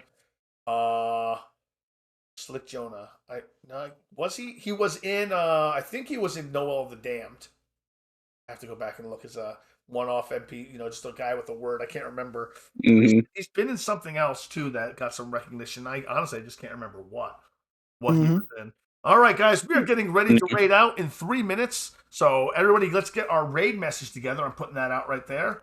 Oh, that's Q raid. That's not exclamation mark raid. We will be going to see Farrowin, who will be playing Elden Ring. So we will. Ooh. Yes, she's playing some Elden Ring, which was, if God forbid, if I woke up this morning and decided not to do this, I was prepared to email each one of you, DM you, and be like, I'm playing out. I'm glad I did. I'm glad I didn't chicken out. I'm glad I ran. You've got mail. That's what my email thing is on my phone. Every time I get a new email, it's like, you've got mail.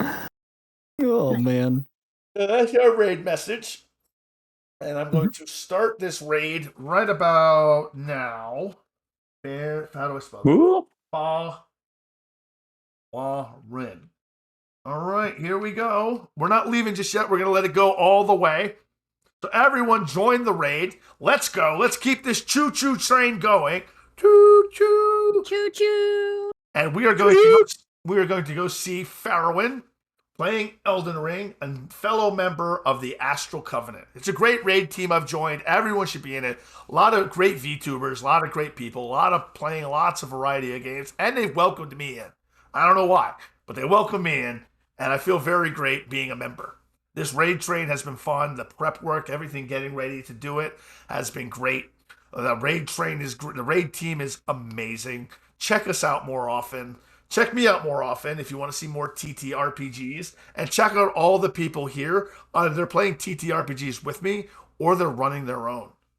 So you got to definitely check us out on Monday to see the to see the consequences of our actions. Consequences of actions on Monday.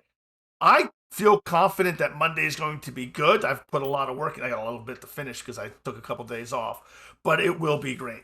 So here we hold on. Let me let her know. Choo-choo incoming. It's Here. going. It's going.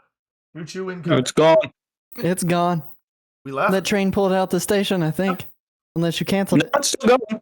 Nope. It's still going. No, we're about to. There it Here goes. we go. Oh, there we go. Right on time. Exactly 8 o'clock, 11 o'clock we pull in. Wonderful. Thank you guys so much. No problems, dude. If it'll stop streaming, stop streaming.